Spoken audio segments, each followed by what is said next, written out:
ชวนให้คิดอนิจจังทุกสิ่งไม่ยั่งยืนจีรังย่อมผุพังตามกาลเวลา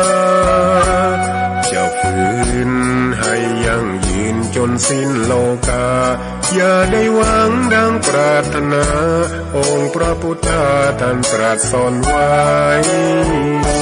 เกิดแล้วคงไม่แคล้วต้องชราแก่อาคราวแก่สมปัญญาทั่วภารามีโถมไปเจ็บทุกข์ย่อมเวียนวนมีพ้นไกลๆสัตว์โลกล้วนรู้แน่แก่ใจเกิดแก่เจ็บตายหลีกไปไม่พ้นใครหลงคิดหลงติดอัตตาว่าใจแจ้งกำมลแม้นใครปลงได้คงสุขล้นชีวิตมีมองมนเกิดมาเป็นคนสมบูรณ์ดับหายเพียงร่างกายไว้ชีวาแต่กุศลผลกรรมทำมาย่อมแปลงค่ากลายเป็นทุนส่งผลให้ทุกคนเวียนวนไม่สูญสุขและทุกข์เป็นไปตามทุนที่พวกคุณได้ก่อทำมา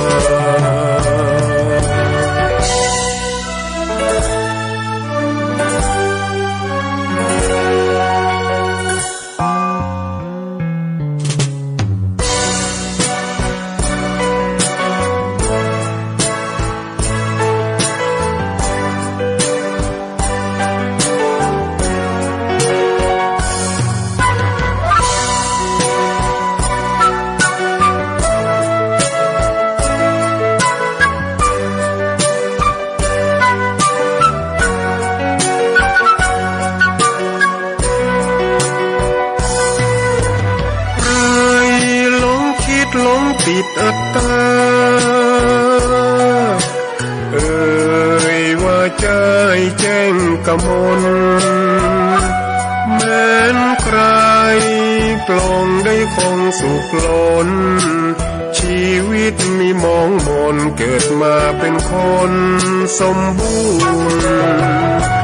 ดับหายเพียงร่างกายไว้ชีวาแต่กุศลผลกรรมทำมาย่อมแปลงค่ากลายเป็นทุนส่งผลให้ทุกคนเวียนวนไม่สูญสุขและทุกข์เป็นไปตามทุนที่พวกคุณได้ก่อทำมา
ตำนาน1,300 กว่าปีแม่จามเทวีสร้างพระเจดีย์ที่วัดดอยน้อยพร้อมเจดีย์โค้งอีกองค์เคียงคู่อยู่ดอยสลับก้อนหินใหญ่น้อยร้อยเรียงหน้าอัศจรรย์พระธาตุสีทองแงนมองฝูงพึ่งทำรัง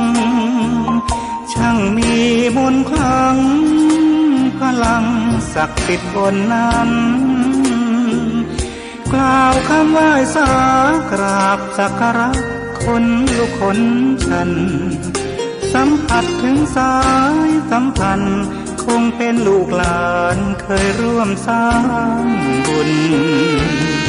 วัดดอยน้อยอยู่กลางยอดดอยโรยต่ออำเภอดอยเหล่าเขตติดต่อป่าสางลำพูนเดินทางปลอดภัยจากเชียงใหม่หรือสายลำพูนยินดีต้อนรับนักบุญมาร่วมสร้างทานบารมี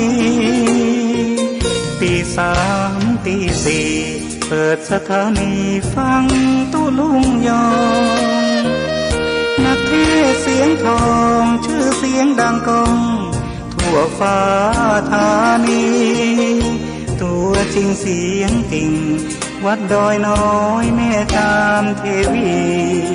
ต้อนรับญาติโยมที่มีจิตศรัทธามาร่วมสร้างบุญ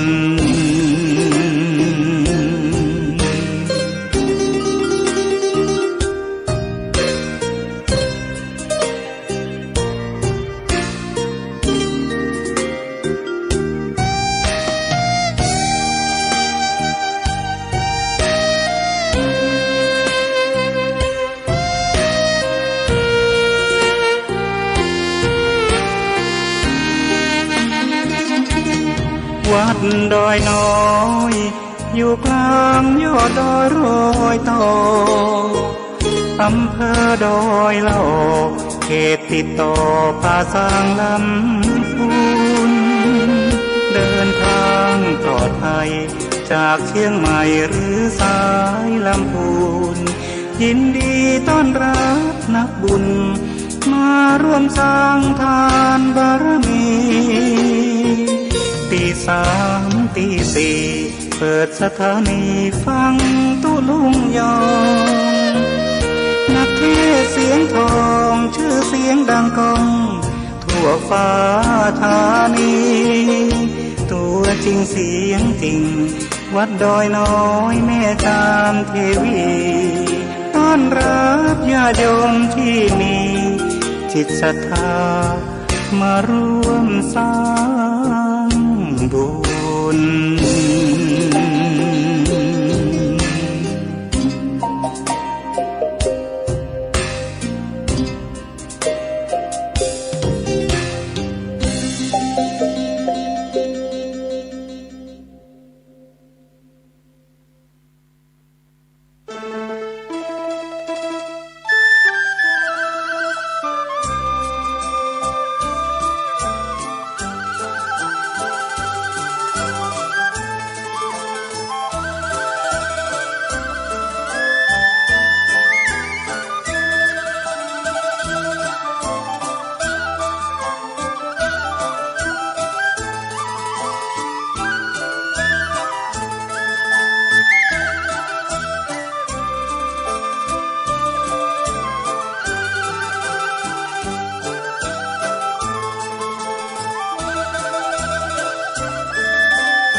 มีสลึงพึงบรรจบให้ครบบาทจะไม่ขาดสิ่งของต้องประสงค์ถ้ามีน้อยจ่ายน้อยค่อยบรรจงอย่าใจลงให้มากใจยากนาน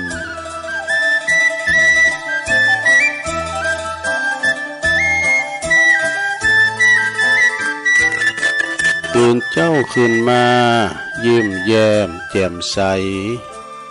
ทุกโศกโลกภัยหายไปหมดสิ้นก็ขอความนอบน้อมแด่พระรัตนตรัยอันมีพระพุทธพระธรรมพระสงฆ์เป็นสรณะที่พึ่งกราบแนบไต่ไหวสาถวายความเคารพมายังครูบาอาจารย์พระมหาเถระนุเถระตันเจ้าคณะพระสังฆาธิการพระภิกษุสามเณรเจ้าจุโตนจุองค์กุ กุวัดวาอารามพร้อมตึงสำนักติภักสงฆ์โดยก็ขอความเจริญในธรรมเจริญปอนมายังบรรดาปอออกแม่ออกศรัทธาตันสาธุชนนักศีลนักบุญคุณดีต่างหลายบ่ว่าจะเป็นปอหลงแม่หลงปอลุงแม่ป่าตั้งปีป่าหนาวหน้าเอาศรัทธาตินจ้องห้องวัดเท่าแก่หนุ่มกำใจยิงต่างหลายแตกตื่นมื่นตาขึ้นมาก็มาสอหางมswamหาโทรศัพท์เครื่องหับวิทยุก็ดีมาเปิดฟังรายการ รายการนี้เปิ้นต่างชื่อหือว่ารายการสัพเพเหระปากิณกะขอนลุงไก่แจ้งรายการเสียงธรรมแสงทองซึ่งรับผิดชอบบริหารเวลาดำเนินรายการโดยต้นตัวแห่งอาตมาภาพเก่ากับผมตุลุงนันชัยวัฒนาคาเสโน แห่งวัดพระธาตุดอยน้อยตำบลดอยหล่ออำเภอดอยหล่อจังหวัดเชียงใหม่ก็มาปบปะกันในยามค่ำคืนดึกดื่นก่อนแจ้งในรายการนี้เป็นรายการแหลกเนอะที่มากันสดโตปินบอกเวลาใดนะมานางอู่นางจาก็ปอออกไม่ออกศรัทธาญาติโยมทั้งหลายเนาะก่อนที่จะลุกมาหนึ่งเข่าเป่าไฟสู่ชีวิตวันใหม่ก็ยังเจ้าอยู่นอนกันยุหันกันเนอะศรัทธาพอหลวงแม่หลวงเขาไปเฝ้าฟังลูกขาบหนูขาบไหนยุหันเกินละอ่อนมันรับเนี่ยเดี๋ยวเขาจะสะดุ้งตื่น เขาเยการวันคำไปมาอู่ในโต๊ะไอ้แม่อยู่คนเดียวนี่อันก็ไปอยากปิ้นอย่าง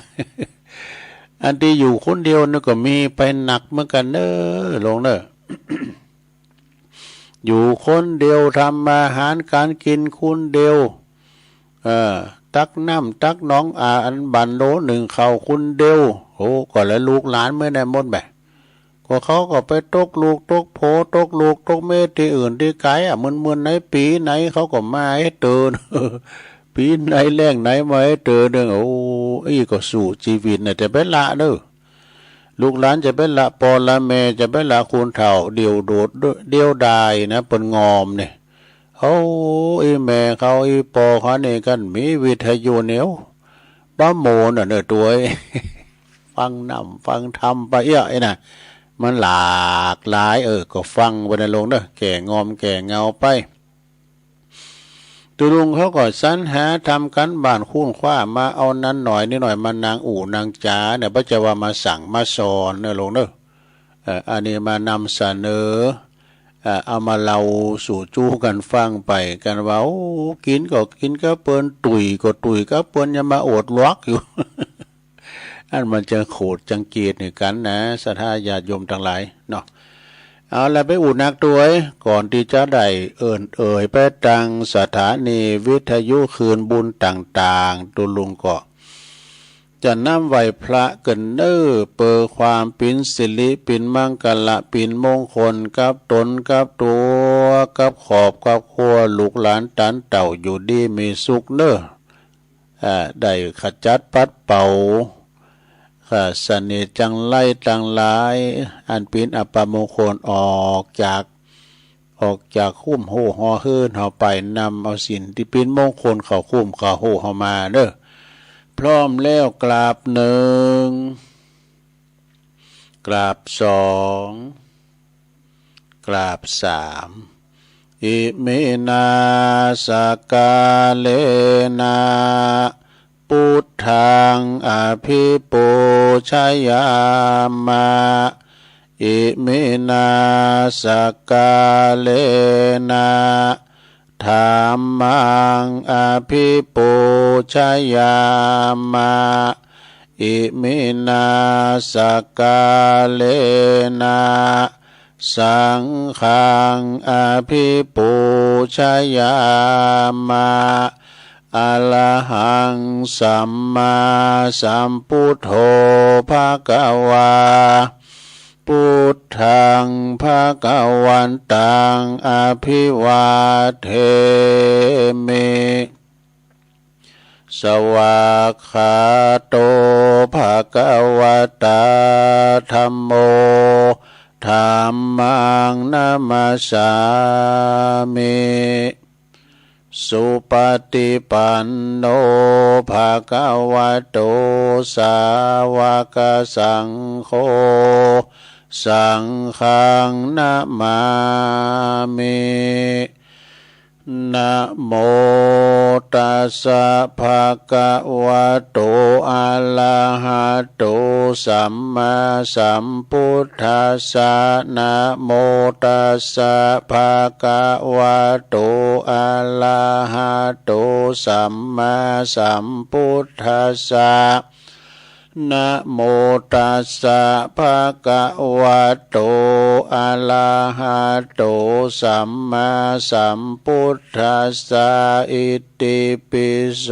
ภะคะวะอะระหังสัมมาสัมพุทโธวิจาจารณะสัมปันโนสุขโตโลกวิโตอนุตตโลปุริสธัมมสารถิสัทธาเทวมนุสสานัง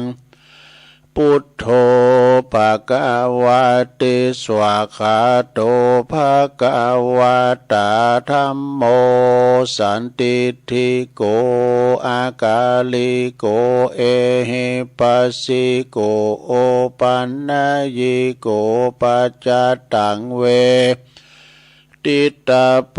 วินโยเหติสุปฏิปันโนภะคะวะโตสาวกสังโฆอุจจุปฏิปันโนภะคะวะโตสาวกสังโฆยายะปฏิปันโนภะคะวะโตสาวกสังโฆสามิจิปฏิปันโนภะคะวะโตสาวกสังโฆญาติตังจัตตาลิปุริสายุคาเนอัฏฐปุริสาปุคลาเอสาภะคะวะโตสาวกสังโฆ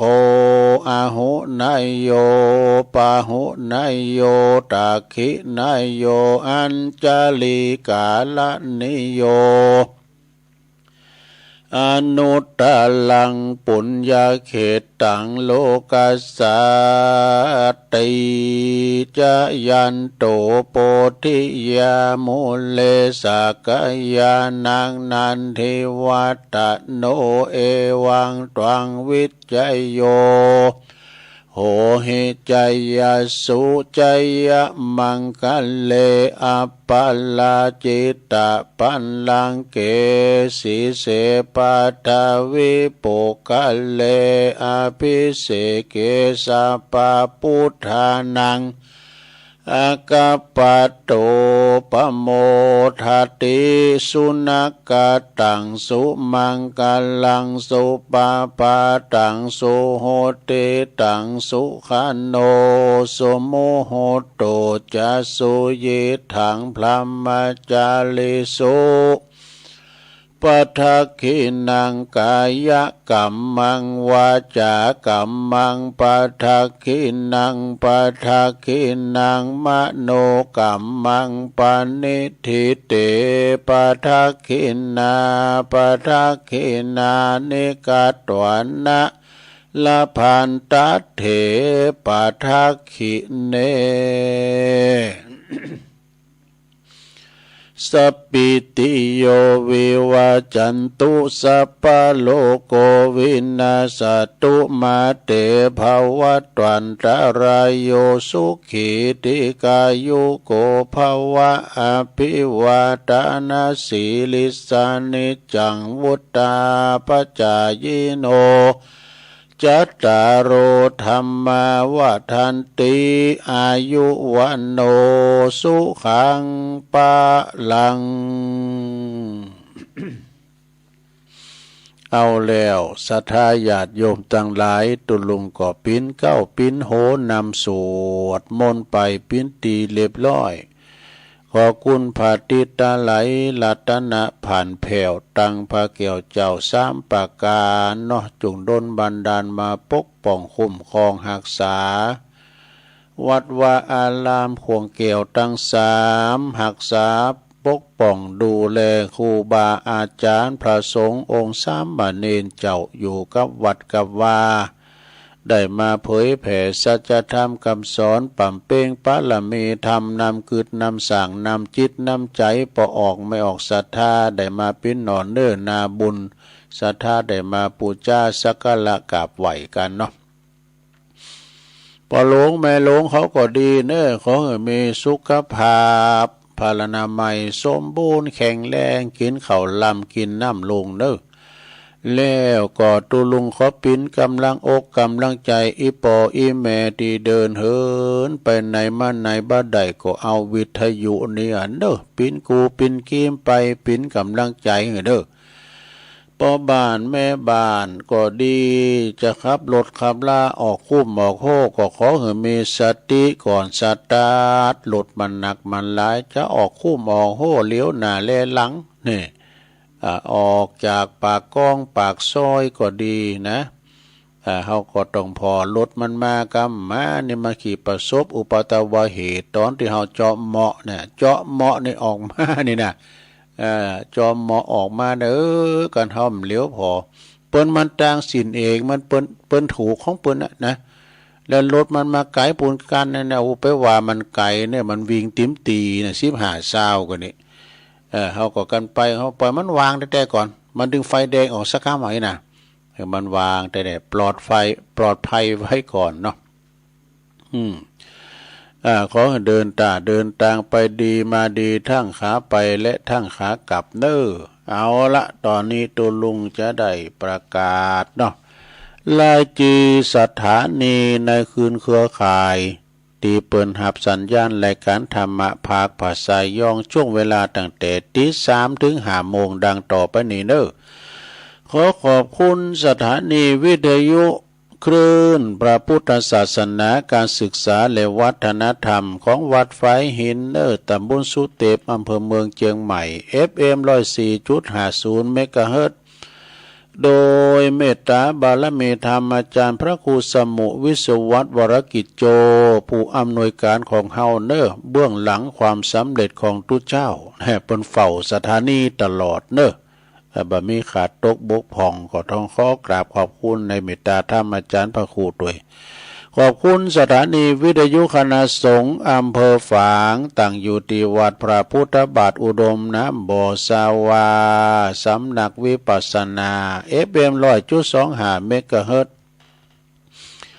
โดยเมตตาบารมีธรรมอาจารย์หลวงพ่อท่านพระครูสุจิตานุรักษ์หลวงพ่อใหญ่เน้อเจ้าคณะอำเภอฝางนะขอบคุณตุปีจำเริญโชติธรรมโมตุปีเลิน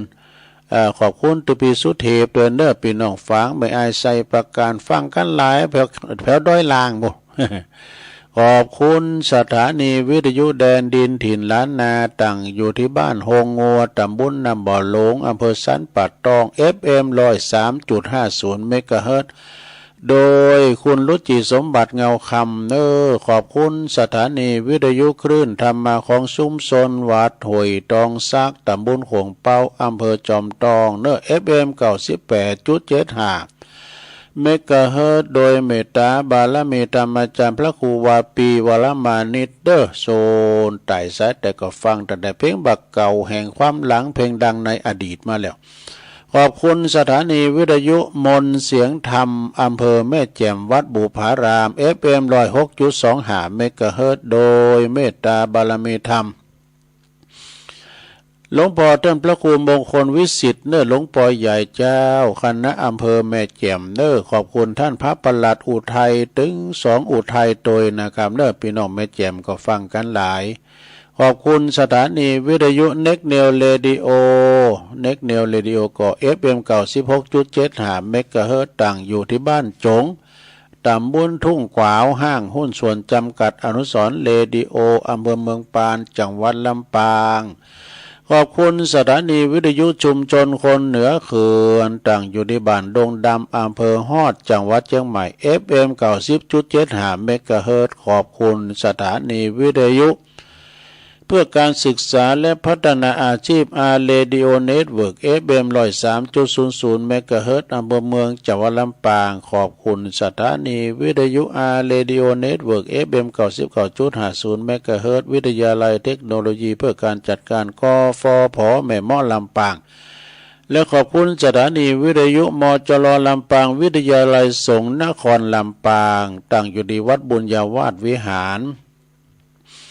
FM 106.50 เมกะเฮิรตซ์โดยท่านดร.จิรศักดิ์ปันลำผู้อำนวยการสถานีขอบคุณอาจารย์แอมดีเจแอมโดยลิงก์สัญญาณไปพี่น้องเมืองลำปางเขตลางนครนะลำปางก็ฟังกันโลงกันลายแล้วก็ขอบคุณพี่น้องบ้านไกลสีคำเรดิโอนาเหลืองนอกอำเภอเวียงสาจังหวัดน่าน FM 92.50 เมกะเฮิรตซ์อันนี้ก็เป็นรายชื่อรายนามเนาะของสถานีวิทยุคืนบุญต่างๆที่เปิ้นมีน้ำจิตน้ำใจงดงามนำเอารายการของครูบาอาจารย์ไปออกสถานีของท่านก็ขอให้ท่านการกรุงลุงเลิงสะเติงบันงามตีเปิดออกรายการกันนะและนำกระแสกระจายเสียงในสู่ท่านผู้ฟังกันอยู่ตั้งบ้านตั้งจองได้ฟังก็ย้อนเปิ้นนะศรัทธาญาติโยมทั้งหลายเปิ้นบ่ปินลับบ่ปินนอนเบิ่งหลังความสำเร็จเหมือนกับอาจารย์พระครูสมุวิสุวัตเนี่ยนะเปิ้นใจใส่ดูแลบ่ต่อทุระนะกว่าจะได้รับได้นอนเดี๋ยวนี้กำลังจะรับนี่สดาเปิ้นเสริมสัญญาณตูลุงแล้วเปิ้นหายโหงละเปิ้นก็จะรับตอนเนี้ยนะจำวัด เอามาพบมาปักกันในวันนี้ก็ตรงกับวันนี้เป็นวันศุกร์เนาะศุกร์เอาเราเสาร์เอาหน่วยศุกร์ที่1กันเนี่ยวันนี้สดา1ของเดือนพฤศจิกายนวันที่1ลองเดินสุดท้ายของปีแล้วสถาเดินหน้าก่อนธันวาเดินสุดท้ายวันนี้เป็นวันที่1แล้วก็ออก1คำของเดินยีโดยนะจากนี้ไปแถม15วันก่อนลอยกระทงจากนี้ไปแถม15วันก่อนสิ้นสุดในการทอดผ้ากฐินแต่ละวัดเนาะศรัทธาญาติโยมทั้งหลายเดือนพฤศจิกายนนี้ก็จะมีอยู่30วันนะศรัทธามาปะวันนี้ก็2567ก็มานางอู่นางจ๋ากับศรัทธาญาติโยมพี่น้องศรัทธาทั้งหลายเนาะวันนี้ก็จะนำเสนอธรรมโอสถนี่ธรรมปัญญาก็ตัวลุงก็เป็นธรรมบรรยายนะของตุอุ้ยหลวงพ่อบุญปันปุญญธรรมโมวัดแม่โป่งดอยสะเก็ดนี่หลวงปู่เปิ้นก็ได้มอบหมายถวายเวลาให้ตุลุงได้อ่านให้ศรัทธาได้ฟังกันเป็นธรรมบรรณาการสัพพทานังธรรมทานังจินนาตินะสุสังลปเตปัญญังบอกไว้ว่าเอาโหขอกนอนนาโมมาเถอะ เป็นธรรมบรรยายเอาโหขอหมายความว่าเอาบาลียกบาลีมาแอบอ้างว่าสัพเพธัมมานาลังอภินิเวสายตินี่ณโอกาสบัดนี้ตนตัวแห่งตุลุงก็จะได้นำเอาธรรมะอันเป็นหลักสัจธรรมคำสอนขององค์สมเด็จพระชินวรสัมมาสัมพุทธเจ้ามาจี้แจงแสดงธรรมแก่บรรดาพอออกไม่ออกศรัทธาตันผู้ฟังทั้งหลายเพื่อให้ผ่อนคลายในความเป็นอยู่ของชีวิตบางสิ่งบางอย่างในหมู่มนุษย์เฮานี่นะ ปุถุชนคนเฮานี่ยังมืดมิดอยู่นะยังว่ายึดติดอยู่ในสิ่งต่างๆนะมีก็คือยังไกลห่างนะยังไกลห่างจากสัจธรรมจึงเต็มไปด้วยความวิตกกังวลต่างๆเด้อศรัทธาญาติโยมทั้งหลายมีความวิตกกังวลอะไรอาวรณ์ในบางครั้งในตอนหลับตอนนอนก่อนนอนบัดหลับนะใจมันก็ไปเกาะไปกำไปติดผูกพันกับวัตถุสิ่งของต่างๆนะจะไปวัดทำบุญจะไปวัดก็จะไปฟังเทศน์ฟังธรรมก็ไปบ้าใด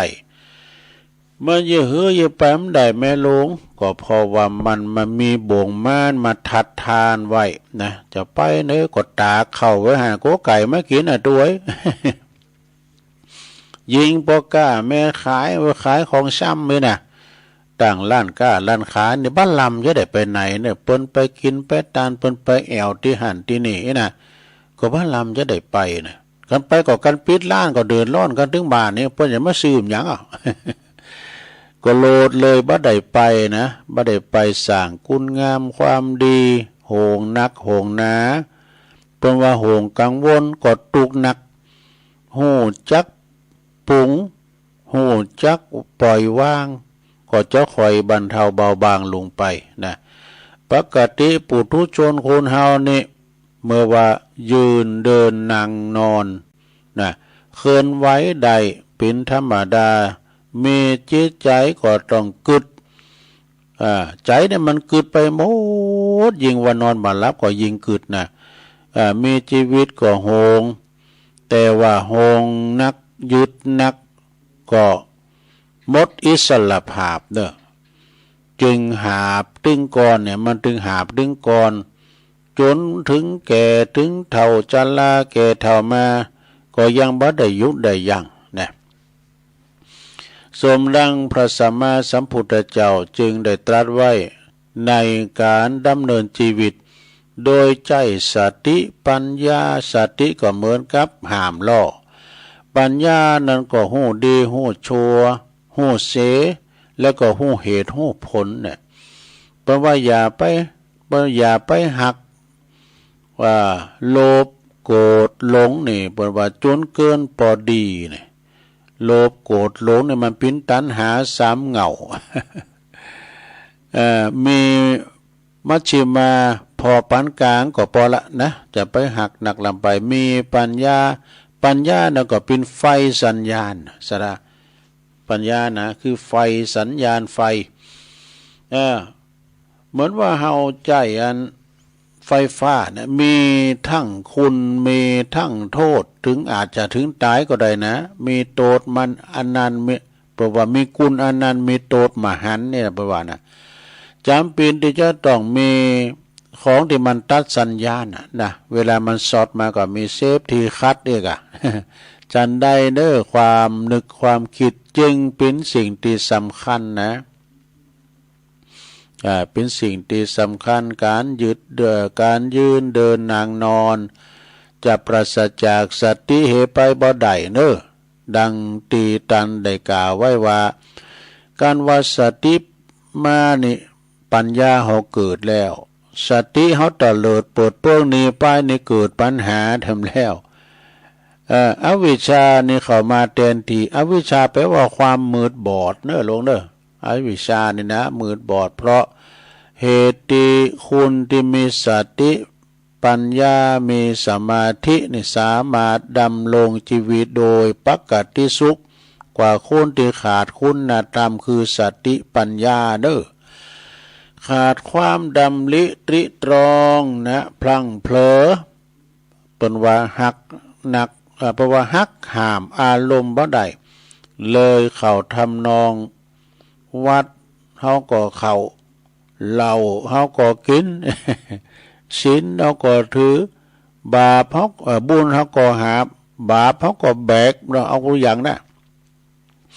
เอาบาปเป็นทุนเอาบุญเป็นกำให้ผ ลสุดท้ายความดีก็สูญเสียไปหมดถ้าเปรียบเหมือนน้ำเนาะน้ำมันขุ่นก็มีมันใสก็มีตกตะกอนก็มีทำบุญแต่ละทีมกนายกปอาจารย์นี่ปจกาวต้องนำเอาขมิ้นสุ่มปอยดูมายอตานสุมาขอสุมาโตดสุมาลาโตตีได้ลงล่ำกำเกินโดยกายวาจาวจีกรรมกายกรรมวจีกรรมมโนกรรมเกิดพอก่อนหน้าเนี่ยสัทธาญาโยมเนาะท่านบอกว่าใจนี่เป็นนายกายนี่เป็นเบาเบานี่มันจะว่าเบาสาวนะเบาหับใจนะนายนี่ก็เป็นนายก็ใจนี่เป็นผู้บงการบัญชาการใหญ่นะกายนี่เป็นผู้รับใจจึงใจจึงเป็นตัวจักสำคัญในตัวคุณเฮาใจนี่นะเป็นตัวจักสำคัญในตัวคุณเฮาเด้อถ้าไผมีใจนะก็ตายเหมือนกัน ก็มันมีจิตใจก็เป็นวัตถุสิ่งของเนาะใจนี่เป็นนายเป็นป้ามุกกายยานครฟังท่านอาจารย์ท่านพระมหาเสาแก้วเปิ้นเทศเรื่องกายยานครมีจิตตลาดมีหัวใจเป็นป้ามุกเป็นใหญ่ ใจเกิดดีก็เป็นสุขใจในเวลาเขานอนบ่หลับนะใจเนี่ยมันยังจะโวยเราเตาใจเนี่ยมีการเกิดปุ๊บเนี่ยไปถึงทันทีเมืองเป่าเมืองฝางเจียงแสนเจียงไฮลำปางเกิดปุ๊บเนี่ยโอ้มันนึงไปเวยนะเกิดไปกรุงเทพมันก็เดียวกับไปถึงนะใจนี่ถ้าเกิดดีก็เป็นสุขถ้าเกิดหายก็เป็นตุกเนอสถาใจเป็นปะมุกนี่นะกายก็พลอยหลับผลกรรมไปโดยกายนี่นะถ้าใจเกิดดีก็ไปทางดีไปเอาไปวัดไปกายก็ตัวไปนี้กายก็ตัวไปวัดบ้างไปใส่บาตรไปขอขอตุ่มที่หลวงพ่อการกายการใจเกิดว่าปะเอาไปจีไปป่นไป เกิดไปทางบาดีกายเบาก็ไปตัวนี้นะก็ทำเสผู้เสกุลแล้วแต่จะมากหรือน้อยศรัทธาสาธุชนทั้งหลายตีคุณเฮาในยังเวนวายอยู่ในห่วงแห่งวัฏสงสารอยู่นี่ก็เพราะมีกิเลสอยู่ด้วยนะบางคนมาถ่ายแล้วถึงเกิดมันถึงเกิดนะกรรมเกิดเป็นคุณก็เกิดเป็นหยังหัวเป็นเทวดาก็หัวเนาะเพราะว่ามันมีกิเลสอยู่กรรมวิบากอยู่เป็นเสมือนบ่วงแห่งเจิกเนี่ยมาผูกมัดไว้ทำบุญข้างใดก็ประนมมือว่านิพพานังปะละมังสุขังนิพพานังปะละมังสุขังแต่ไปบ่ได้สักตือนี่กะบางตันก็เข้าใจว่าตายแล้วจึงจะไปนิพพานได้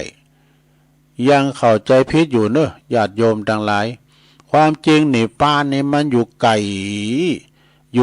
กันเนาะอยู่ไกลแล้วก็อยู่ไกลตัวเฮานี่แหละนิพพานก็แปลว่าดับหรือว่าเย็นอยู่ที่จิตที่ใจเฮาเนี่ยเนอะอยู่ที่ดับที่เย็นยังมีลมหายใจอยู่ดับของกิเลสคือโลภะโท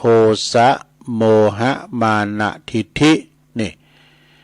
ความอิสาลิษยามานพวกนี้นะห้ามไว้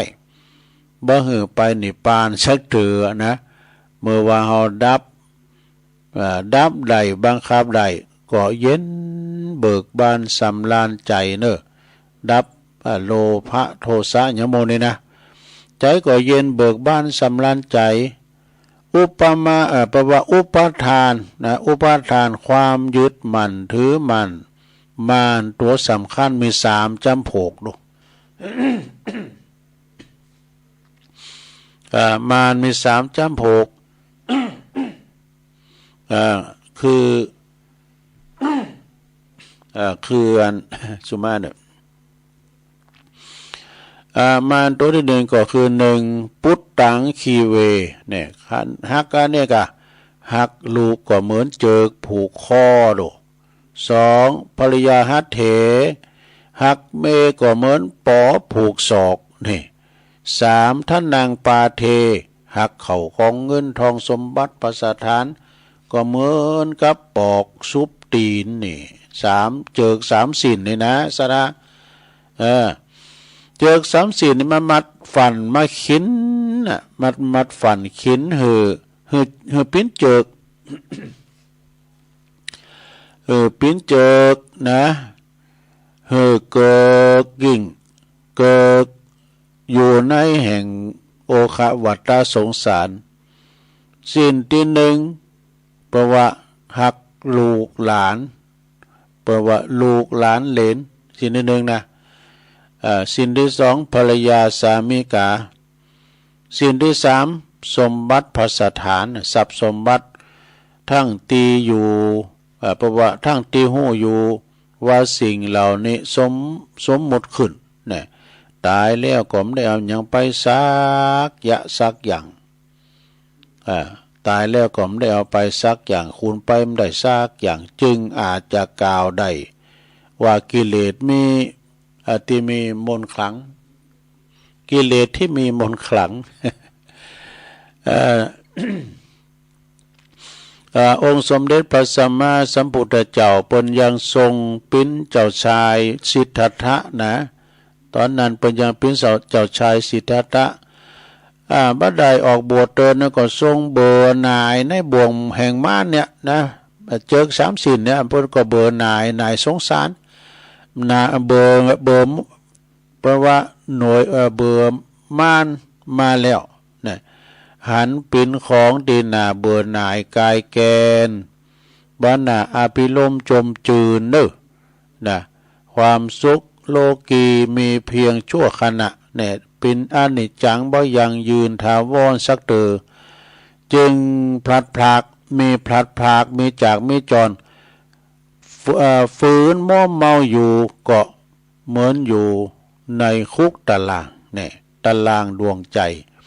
หมดอิสรภาพเนอะจึงทรงหาตั้งสลัดตัดบ่วงอันเป็นสุขเทียมนั้นฉะนั้นปุถุชนคน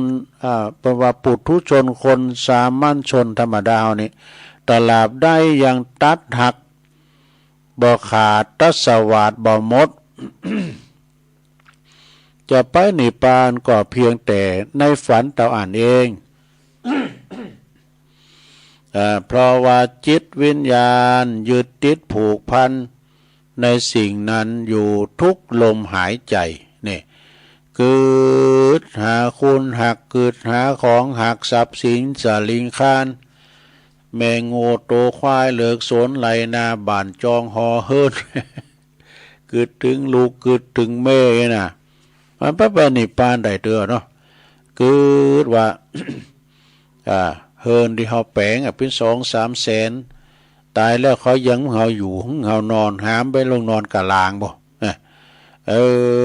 ก็บ่ไหว้ว่ากังวลสักเตอเนอะสถา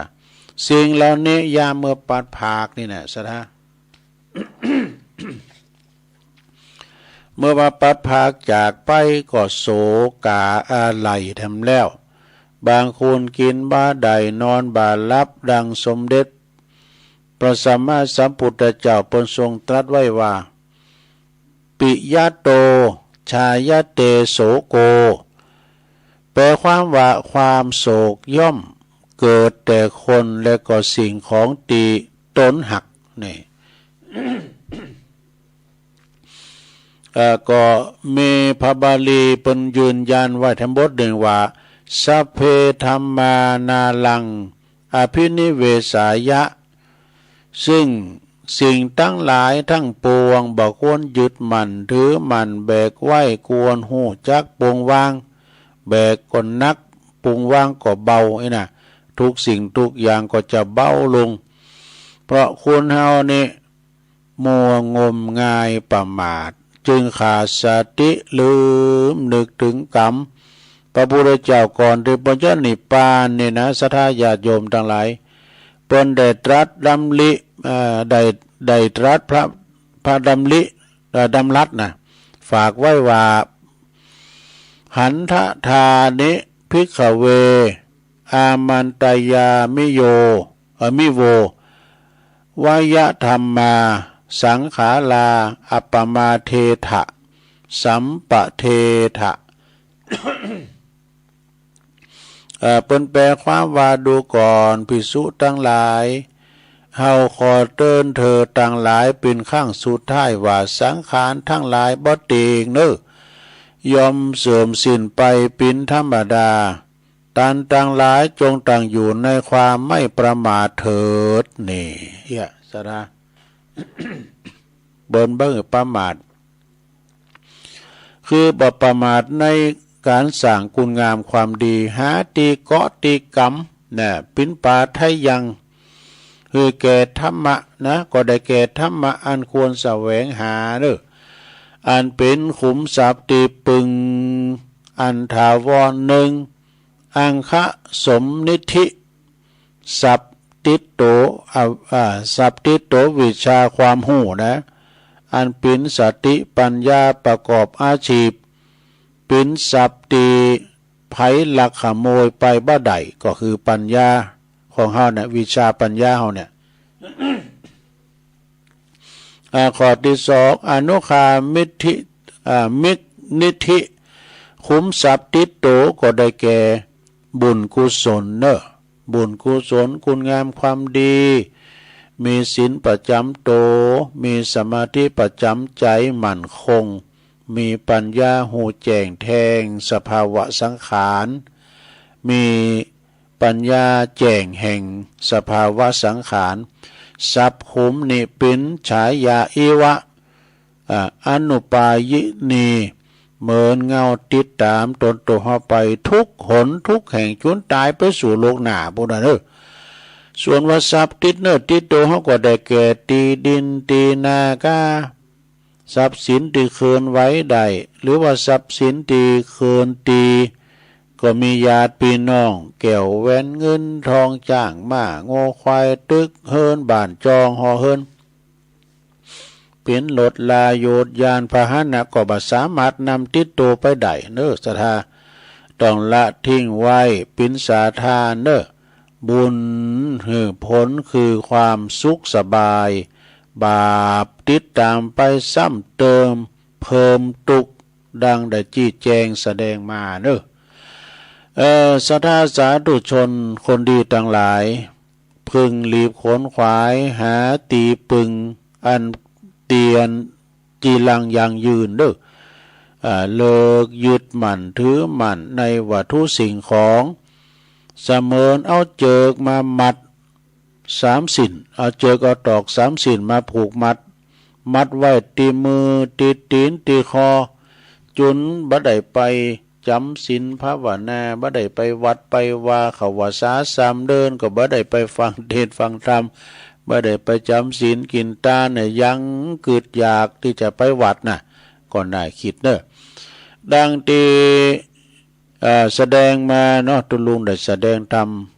มาก็พอสมควรแก่กาลเวลาก็จะขอสมมุติยุติลงปรุงไว้เพียงเต้าอี้เนอะเอวังก็เมด้วยปากาละชนีสาธุสาธุสาธุ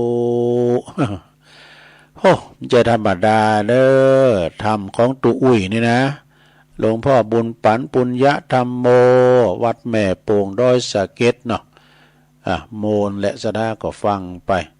วันพวกตุลุงก็จะเสาะมาแถมนะเนี่ยเป็นธรรมบรรยายก็เดียวภาคที่สองตุลุงจะเสาะธรรมสาธโวมาติดโอ้วันนี้ก็มีสองระบบกันก็ตัวทั้ง FM และ AM ฟังกันไปเนาะสถานเนาะ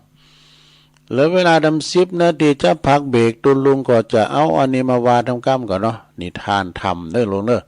นิทานธรรมก็ยาวพอสมควรลองฟังก่อนเด้อเวนะสาขชาดกเวนะสาขชาดกนะกรรมตามสนองนี่สระญาติโยมกรรมนี่มีแต่นะ กรรมนี่ตามสนองทำเหอกับสัตว์ตลิสานสัตว์สิ่งหิงหอยก็ตามเด้อนะก็จะตามสนองเฮาณสูงณสูงสุมาละสีมาละคีรีอันนี้เมืองปะนะในแคว้นมัคคะชนบทในแคว้นในแขวงนะแขวงพักขชนบทพระพุทธเจ้าเปิงก่อตรัสชาดกเรื่องในเปอสอนหือหันโตดของความหยาบจ้าเนี่ยความหยาบจ้าดังอันโพธิราชกุมารโพธิราชกุมารได้สั่งหือควักในตาของช่างไม้โอ้ช่างไม้เนาะเปอจะได้เปอจะบ่ได้สร้างปราสาทที่งดงามเหมือนของตนหือไผอีกอันนี้หมายความว่าเป็นจางสลามาแปลงอันปราสาทงามที่สุดแล้วนะงามที่สุดแล้วกันปล่อยสลาเข้าไปแล้วก็เมืองอื่นมาขอแปลงแถมไปเนาะเมืองอื่นมาขอแปลงก็จะมางามเลยข้างขามง่ายเลยควักแก่นตาสั่งให้ว่านะความว่าในอดีตเนอะพระตถาคตของเฮาเสวยพระชาติเป็นอาจารย์ที่สาปาโมกนี่สอนมานพจำนวนถึง500กันนะ500คนเนี่ยอยู่ที่เมืองตักกศิลาพระโอรสของพระเจ้าพรหมทัตนามเปิ้นชื่อว่าพรหมทัตกุมารเดินทางมาเห็นอย่างสำนักของตนด้วยแน่โอ้มาเป็นลูกศิษย์เนอะพระราชกุมารมาเป็นลูกศิษย์ของทิสาปาโมทนะแล้วก็มาเห็นอยู่สำนักของตนเมื่อตรวจดูลักษณะแล้วจึงตักเตือนเหือเลิกมีนิสัยกระด่างเนอะนะพระราชโอรสมีนิสัยกระด่างนะก็เขาเหือเลิกกันเนอะนี่นะแต่พรหมทัตกุมารก็บ่เจอนะบ่เจอฟังอาจารย์แต่อย่างใดครั้นแตกฉานในวิชาเนอะไตรเทพนะวิชาไตรเทพก็เดินทางกลับบ้านกลับเมืองปาลาณสีได้ขึ้นเป็นพระราชาแทนพระบิดาเนี่ยได้เป็นพระยาเจ้าเมืองแทนสมเด็จปอแล้วนะครั้งนั้นมีปุโรหิตนามว่าปิงคิยะนะปิงคิยะนี่เป็นปุโรหิตยุโยงเหินยกทัพไปตีเมืองโทชมพูทวีปนะไปตีทัวกันนะถึงชมพูทวีปพระราชาก็เจอฟังปุโรหิตก็ยกทัพไปตีเมืองตักกศิลานี่แต่ทำอย่างใดก็ลบบัชนะวะพบก็ดึงแป้บัชนะปุโรหิตจึงหือควักแก่นตาปุโรหิตจึงหือควักแก่นในตาแล้วก็ผ่าต้องของกษัตริย์100พระองค์ดูพันพระองค์เลยนะตีเปิ้นปิ้นเฉลยสงครามโอ้เปิ้นยับมาปิ้นเฉลยสงครามเนี่ยแล้วก็ยกทัพไปตีเมืองตักกศิลาใหม่ระหว่างตั้งพระราชาเจอยักษ์นั่นเจอยักษ์อย่างก่อนมีนะยักษ์อาชิสะกตะนะควักแก่นตา2ข้างแล้วก็หือแห้งจิกกินในตาซ้ายวะทำให้พระองค์ได้รับความโอ้หมายความว่ายักษ์นั่นนะไปยับเอากุมารเนอะยับเอาพระราชกุมารเนี่ยเอาไปควัดเอาแก่นตาข้างซ้ายทำให้พระองค์ได้รับความทุกข์ทรมานแสนสาหัสพระองค์จึงโหนระลึกนึกถึงบาปกรรมที่เคยทำมาที่ตนได้เคยทำเอาไว้แล้วก็กรรมของพระอาจารย์เนาะอาจารย์ตักกศิลานะที่สาปาโมกปนสอนละขอเหือนละนิสัยกระด่างกระเดิกนั้นได้ออกเฮ้นะก็มเจอฟังเปิดก็มานึกถึงคำสุดท้ายแต่ก็สายเกินไปละก่อนได้สิ้นชีพในภายหลังนี่ปุโรหิตนั้นก็ถูกลงอาญาจนเสียชีวิตเช่นเดียวกัน ในกาลต่อมาพระราชานั้นก็ในครั้งนั้นก็คือคนเดียวกันในครั้งนี้วะนะปิงคิยะปุโรหิตนั่นก็คือพระเทวทัตในกาลบัดนี่แหละเนี่ยส่วนว่าผู้เป็นอาจารย์นั่นก็คือองค์พระตถาคตคติธรรมนำชีวิตเรื่องนี้เปิ้นสอนหัวว่ากรรมใดใครก่อกรรมนั้นย่อมคืนสนองจบนะพูดถึงเรื่องกรรมนะเนาะสถานเนาะกรรมนี่มีจริงกรรมคือการกระทำ ก็คือว่าเฮาทำกรรมได้ไว้ก็จะได้สดใสโดยเฉพาะก็ทำกรรมกับปอกับแม่นี่ซ้ำหายนะลงเนอะมันเป็นกรรมติดโหจะโหลดมันต้องรอจาดหนามาได้มาตันจาดเนี่ยเนอะนะพอละหันมาหลายนะตัวอย่างนะซะนะบางคนเนี่ยรู้อย่าเมื่อเป็นหนุ่มเป็นเบาเนี่ยคำปอคำแม่บุพโพตีตาปอแม่นะโอ้เขาได้ลูกได้เมลูกมาเกิดมานี่กรรมนั่นไปไหนลูกมันมาคำมานะมาอ่ะมันเป็นห้อยเนี่ยก็ห้อยล่อห้อยตีนโง่เนาะล่อก็หนีไปดิกรรมติดโหจะโหลดเนอศรัทธาญาติโยมทั้งหลายจบลงไปศรัทธาญาติโยมทั้งหลายตอนนี้ไปตุลุงก็คงจะได้พักเบรกแก่กรรมกันฮะเนาะจิบน้ำจิบน้องได้ผักใหญ่บาดใหญ่แข็งใหญ่ขาสมาธินางมืนก็เจ็บแอวอ่ะนะจะได้ยืดเส้นยืดสายขยายตัวขยับขยายก่อนเนาะก็เดี๋ยวก่อนมาฟังกันต่อจะเตดน้ำเตดธรรมมรดกธรรมกันแถมศรัทธาเนาะคอยฟังไปเตอะพักเบรกไว้ให้เพียงเต้าอีก่อนเดี๋ยวมาปะกันแถมในชั่วโมงที่2เนาะศรัทธาเนอ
ญาติโยมทั้งหลายตุลุงก็พักเบรกจิบน้ำจิบน้องเตียวไปเตียวมาอยู่เส้นอยู่สายเนาะก็มานั่งอู้ต่อในชั่วโมงที่สองขณะนี้ท่านผู้ฟังทั้งหลายกำลังฟังรายการสะเพเหละปกิณกะขอนลุงไก่แจ้งรายการเสียงธรรมแสงทองดำเนินรายการโดยตุลุงยองก็มานั่งอู่นั่งจ้าในชั่วโมงที่สองเนาะศรัทธาญาติโยมทั้งหลาย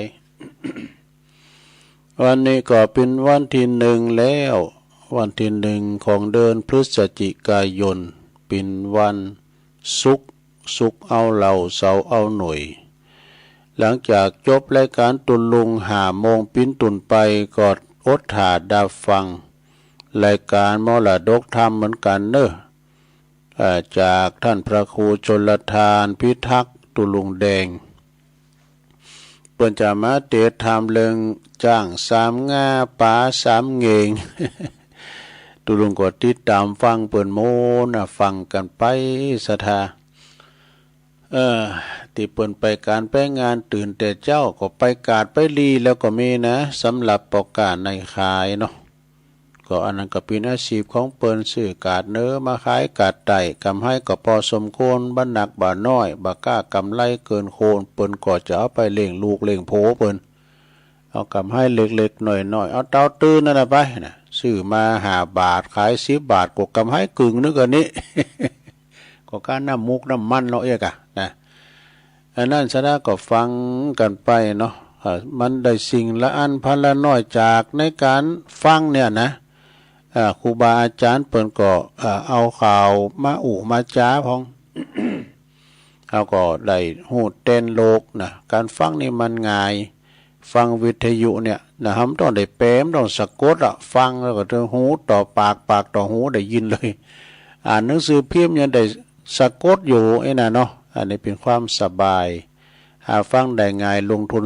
กะฐาน2ก่อนก็ฟังกันไปในโรงเด้อนะเอาละตอนนี้ไปตุลุงจะว่าทำเนาะว่าทำปืนบ้านปืนเมืองกันเด้อ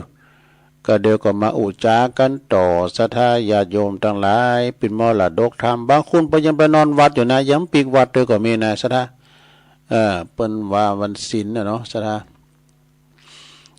ฟังเทศน์ฟังธรรมกันเด้อศรัทธาญาติโยมทั้งหลายฟังไปรับไปในโรงเด้อทำก่อมรับนะตั้งนะโมก่อน วันเด็ดเป็นกงกรรมกงขวีนนะศรัทธาญาติโยมยิงทำกับปอกับแม่นี่สำหายนะเดี๋ยวใส่มุ่นพิษ ฟังธรรมนะโมตัสสะภะคะวะโตอะระหะโตสัมมาสัมพุทธัสสะกามมุนาวาตาเตโลโกติสาทาวดุลาสะปุริสะทั้งหลายตั้งยิ่งใจน้อยใหญ่ผู้มักไฟเจยบานจึงเฮือตานบ่ขาดมีศีลสะอาดรักษาปาการมามวลหมู่พร้อมหน้าอยู่ฟังธรรมอย่าจากกรรมใหญ่น้อยเป็นกรรมถอยสาธานะจักเสียการปางเป่าเต้ามาเฝ้าดอมได้คนยิ่งใจอยู่ไกลจักเดือดไม่แกนใจเราจะไขบอกกล่าวให้รู้ข่าวกี่ยาเถิงการนาในโลกว่ามีสุขทุกโศกสูญการพ้องก่อสุขอันนั้นค่ำเจ้าพ้องก่อทุกโศกเศร้ามองขี้ร้ายและดีนิสัยก็มีกับโลกไตนานมาค คนมีพระยาจบจอดตุกก็บ่ตอดมาปานใดเจยบานชื่นจอยคนพายาดอยปึกตันตุกมาปาหวันบ่อขาดใดไม่มาดเครื่องขี่กันว่าหืนเนกันจักหืนเนปนจากต่างทุกยากสงสารก็ได้เจยบานได้เจยบานนั่นใส่จักไปได้สันใดเราจักขายบอกกล่าวให้รู้ข่าวขียาบัดนี้แหละนาสัทธาอ่านว่าสัพพัญโยปาพุทธเจ้าได้เทศนาเล่าเป็นกาถาว่ากรรมุนาวัตติโลโกดังเนไขกล่าวจี้เป็นนามหมายว่าสัตว์โลกต่างหลายมวลหมู่ย่อมเป็นไปตามกรรมอยู่ภัยมันพ้องก่อสุขขึ้นวันค่ำเจ้าพ้องก่อบ่อโศกเศร้าเครื่องกาพาทานนามักไฟลืมมักใครใดอันใดก็สมใจกู้เจือดังไฟเอื้อใจหมายโรคาลายพยาธิก็บ่มาปาดอินทรีย์ลูกหลานเมยายน้อยก็สอนอยู่ถอยฟังกรรมบ่มัวดำกลายหยาบบ่กระทำบาปกับตน จุมหลังคนนั่นใส่สร้างกรรมไว้ลายลามกรรมสั้นนองตามตอบใส่ได้ตกไล่เครื่องกาอาณาถายากไลหาเลี้ยงใส่ตามผานแอวขอตานเลี้ยงต้องตุกโศกต้องเครื่องขีเปียที่มีบ่อขาดยาก็บ่อาจจักหายพ้องก็มาตายแต่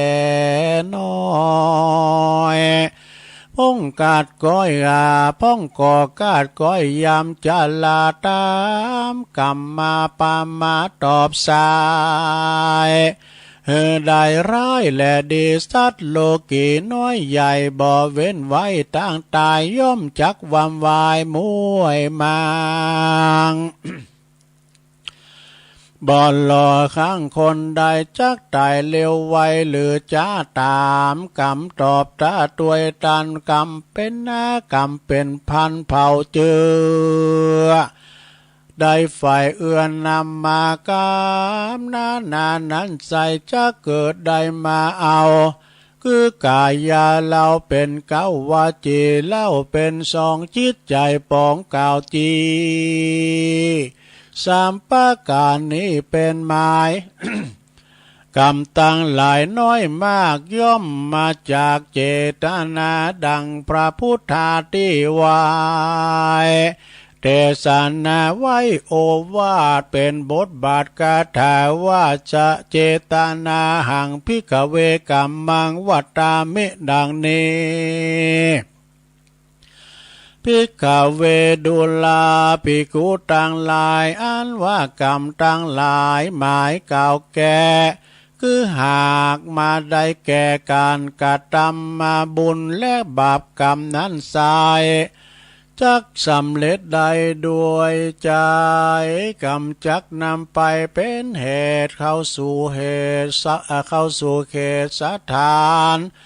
หากนั้นแหละนา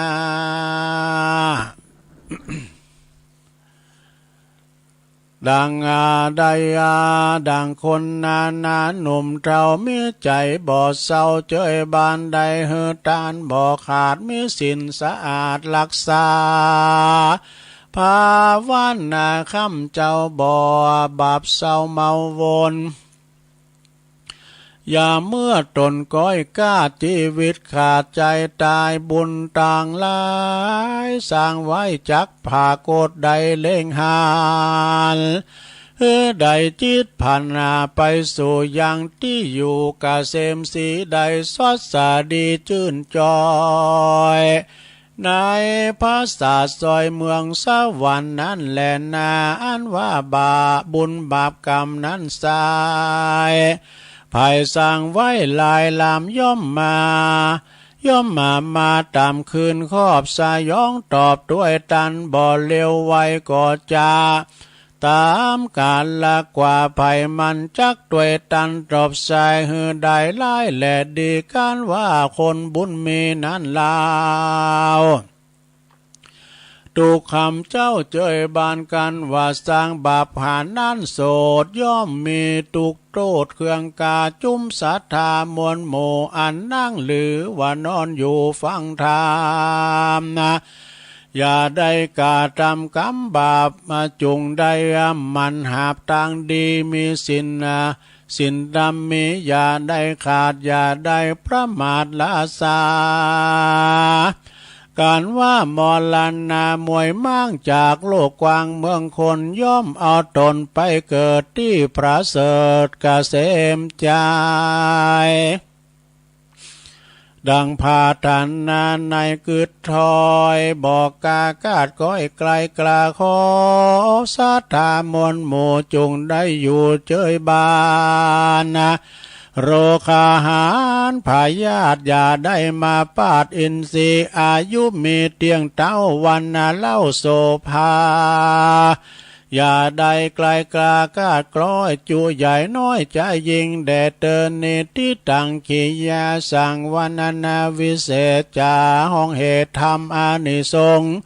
การกินการทานก็บังโกมสมเรสาดิดเลวเท่านี้ก่อนแลสาธุสาธุสาธุเอาจบลงไปศรัทธาทำกล่อมก็คือฉบับที่เอาไว้ใส่ในถุงหยาบมันใบยาวเนาะกินบอมหน่อยพอมันใบยาวพินทำผูกเดียวจบเนอะศรัทธาก็มีเปิดเตอเนอะกองโงนตุลุงก็สันหามาพองวันนั้นก็ยิบเอาทำอย่างมาเนี่ยไม่ไก่ฝังกะ แล้วก็ทำหลายอย่าง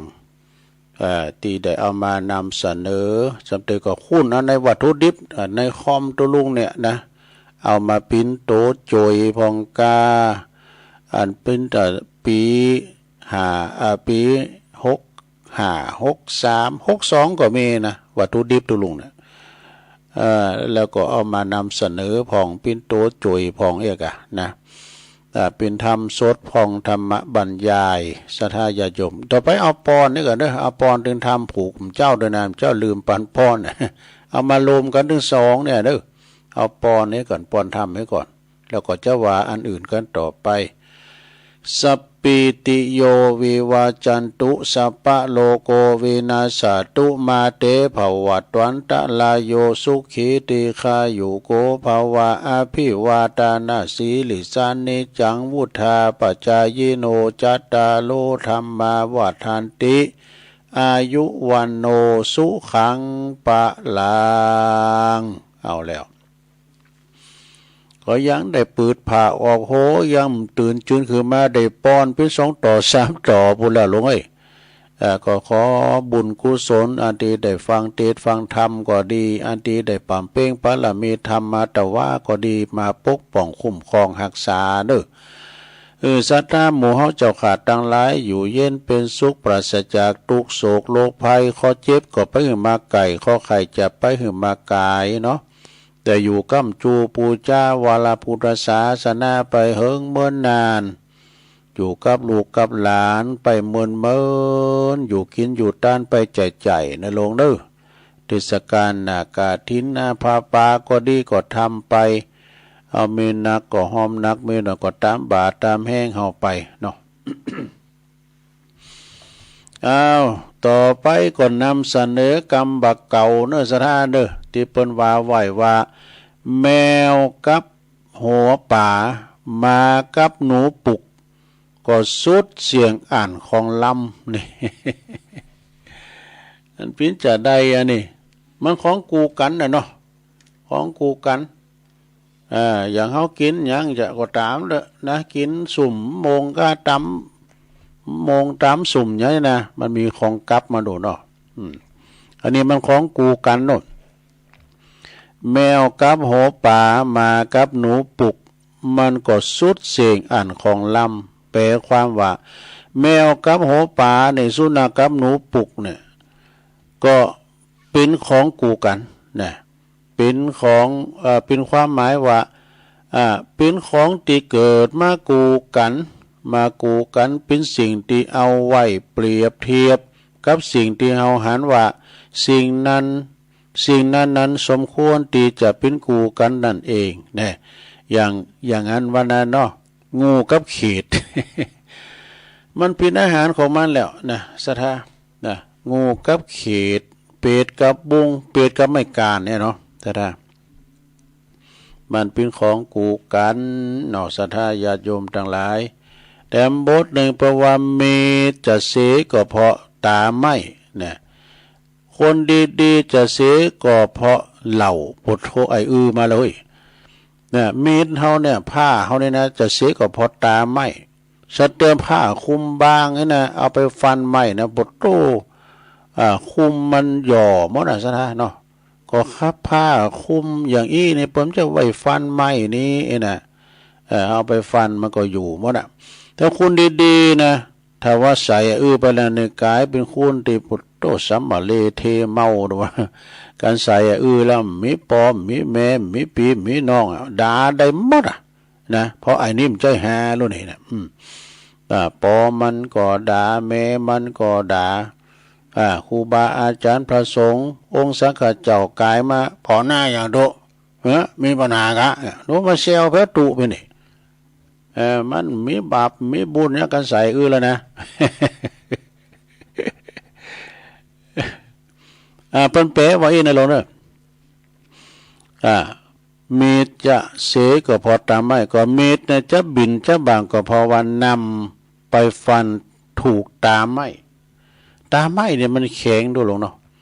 ส่วนว่าคุณดีๆหรอคุณดีๆอย่างท่านทั้งหลายอย่างเฮาทั้งหลายนะถ้าจะเสก็เพราะสุราเนี่ยเมื่อว่าดื่มสุราเข้าไปตกถึงต้องแล้วสิ่งไหนที่บ่ควรทำก็จะกาทำลงไปโดยที่บ่มีความละอายใจเหมือนเมื่อเวลาตีบ่เมาเนี่ยกันเวลาเมาแล้วมันทำได้หมดนี่นะห้องลำทำเพลงบางคนนี่เป็นคนบ้าอุบาจาดักกึกบึกนะดักคือมือใส่ไปสักสองต้องโปตัวแล้วเป็ดฮักไม่ตัวบ่มแตนไว้มันอั่วมันกำโฟได้ไหนมาอู่ล่ำเลิมโหนะอันเพราะว่าขาแม่น้ำลายแล้วน้ำเปลี่ยนนิสัยด้วยนะเหล่าของอันเนี่ยก็ของอันพระฤาษีขนาดงูยังหมักกับน้องปุตโตไปลงงงแล้วไปกดอย่างงูนี่กาบเขตมาแลกินเหล่า อันสุราเมลัยภัยเสพติดพาชีวิตมืดมนจนฉิบหายหนึ่งสินทรัพย์ของตนนั้นพลันวอดวายสองอาจตายด้วยทะเลาะเพราะความเมาเนี่ยสามเจ็บป่วยด้วยโลคาพยาธิสี่ถูกตำหนินินทาพาอับเฉาเนี่ยห้าหน้าด้านหนักหนาเวลาเมาหกโง่เขลาปัญญาหดหมดสิ้นนี่มีโทษหกอย่างเกินนะไข่ตึงฮะหลวงพ่อเนาะหลวงพ่อยังหลวงพ่อสุทัศน์ท่านนันชโยดอยเดนเนี่ยปุตโตต่ำรับผีหกโตเนี่ย แต่เวลาว่าใส่แล้วมันมีอย่างอายโดยสถานห้องลำทำเพลงหมู่ดนตรีเขาหูมเด้อนักร้องนะกันมีขีดเหล่าเนี่ยมันบ้าโมนว่ะกันมีขีดเหล่าฟ้อนมายะมายิงหน้าเวทีนะติ่นลำกันเนี่ยมันโมนก็เดี๋ยวก็ยืนใบเศร้าเหือนี่ เหตุการณ์วันกลางวันหิมตายยืนหนึ่งทีเดียวนะมันก็เป็นน้ำเป็นนิสัยดีก็ที่มันให้ก็ที่มันสถากันฟ้าผ่าก็ได้หมดนะได้ดีได้ดีก็ย้อนมันเนาะ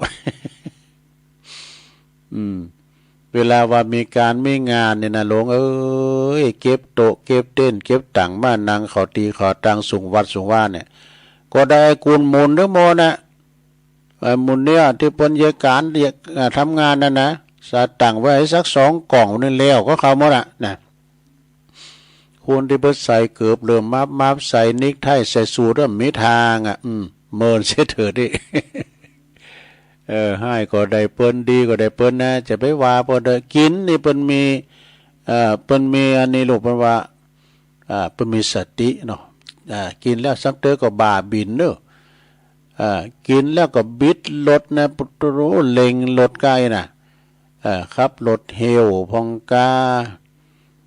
จนเดินเมามาก็ไปตุบไปตีลูกตีเมพองกาไปเตเฮินตัวเก่าพองกาอันนี้มันบดีเนอะแล้วเตก็นอนจัดลาเนี่ยปุตสมาเดมาเลีปากขนาดนั้นได้มิครับเดี๋ยวนี้ว่าใครมีแล้วเนี่ยลงเนอะเพราะสมัยแต่ก่อนนี่นะสระยามเปิ้นมีการไม่งานต่างวัดตัวปิ้นละอ่อนเนาะตัวลงปิ้นน้อย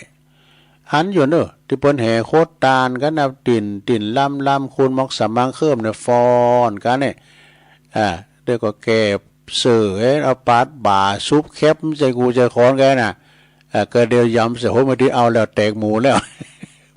เกิดตะลุมบอลกันแล้วปุตโตโผไผเมมันหามก็นี่ปุตโตโรมันปินตาดิมนแต่ก่อนนี่มันนั้นมันจะมีเครื่องทุนแรงดูละกุยดาด้วยกันตีกันน่ะตีแล้วเบิ่มจะโขดจะเกณฑ์นะแล้วก็เดียน่ะศรัทธาให้ก็ได้มันดีก็ได้มันเนื้อนี่นะอันสุราเมรัยใช่น้ำเปล่าอย่ามัวเมาดื่มเล่นเช่นน้ำฝนนี่ไม่ว่าเหล้าหรือเบียร์พาเสียคนประสบผลกับความชั่วมัวหมองใจหมดค่าเหล้าเท่าไรไม่เคยหวั่นรอชีพวันรอถึงวันชีพดับเพราะดับแข็งนี่หมดนะหากวันไหนไม่ได้กินแทบสิ้นแรงคอทองแดงอย่างฉันรอวันตายมีคำกรมนต์ให้เราเนอะนะมาเกิดยามมือหอท่านพระครูสังฆลักษณ์สมบัติอภิลัมมณิโยเนาะเปิ้นปินอดีตเจ้าอาวาสวัดวัดเหล่ายาวไต่ตัวปีนานเจ้าวสอนเปิ้นพินทาเปิ้นอวยนี่น้อมจะลุงให้นะตัวก็ว่าขี้ติ้มเตียวนะสุมาเปิ้นจะเสียวตัวลุงให้ตัวปีโอนนะตัวปียงก็จบลงไปศรัทธาญาติโยมต่างหลายก็ยังมีทำต่อนึกอยู่นะ ก่อนที่จะได้อันตูลุงจะได้อันประกาศข่าวสารงานบุญพองนั่นแล้วก็จะได้ตักต่างหลายเปิดสายหน้าใหม่ศรัทธาโทเสกคืนเสกสายกันเมื่อคืนปิ้นนกจันทร์เมื่อวันปิ้นนกเก่านี่เป็นคำบาเก่านะมีความหมายเนอะศรัทธาเนอะ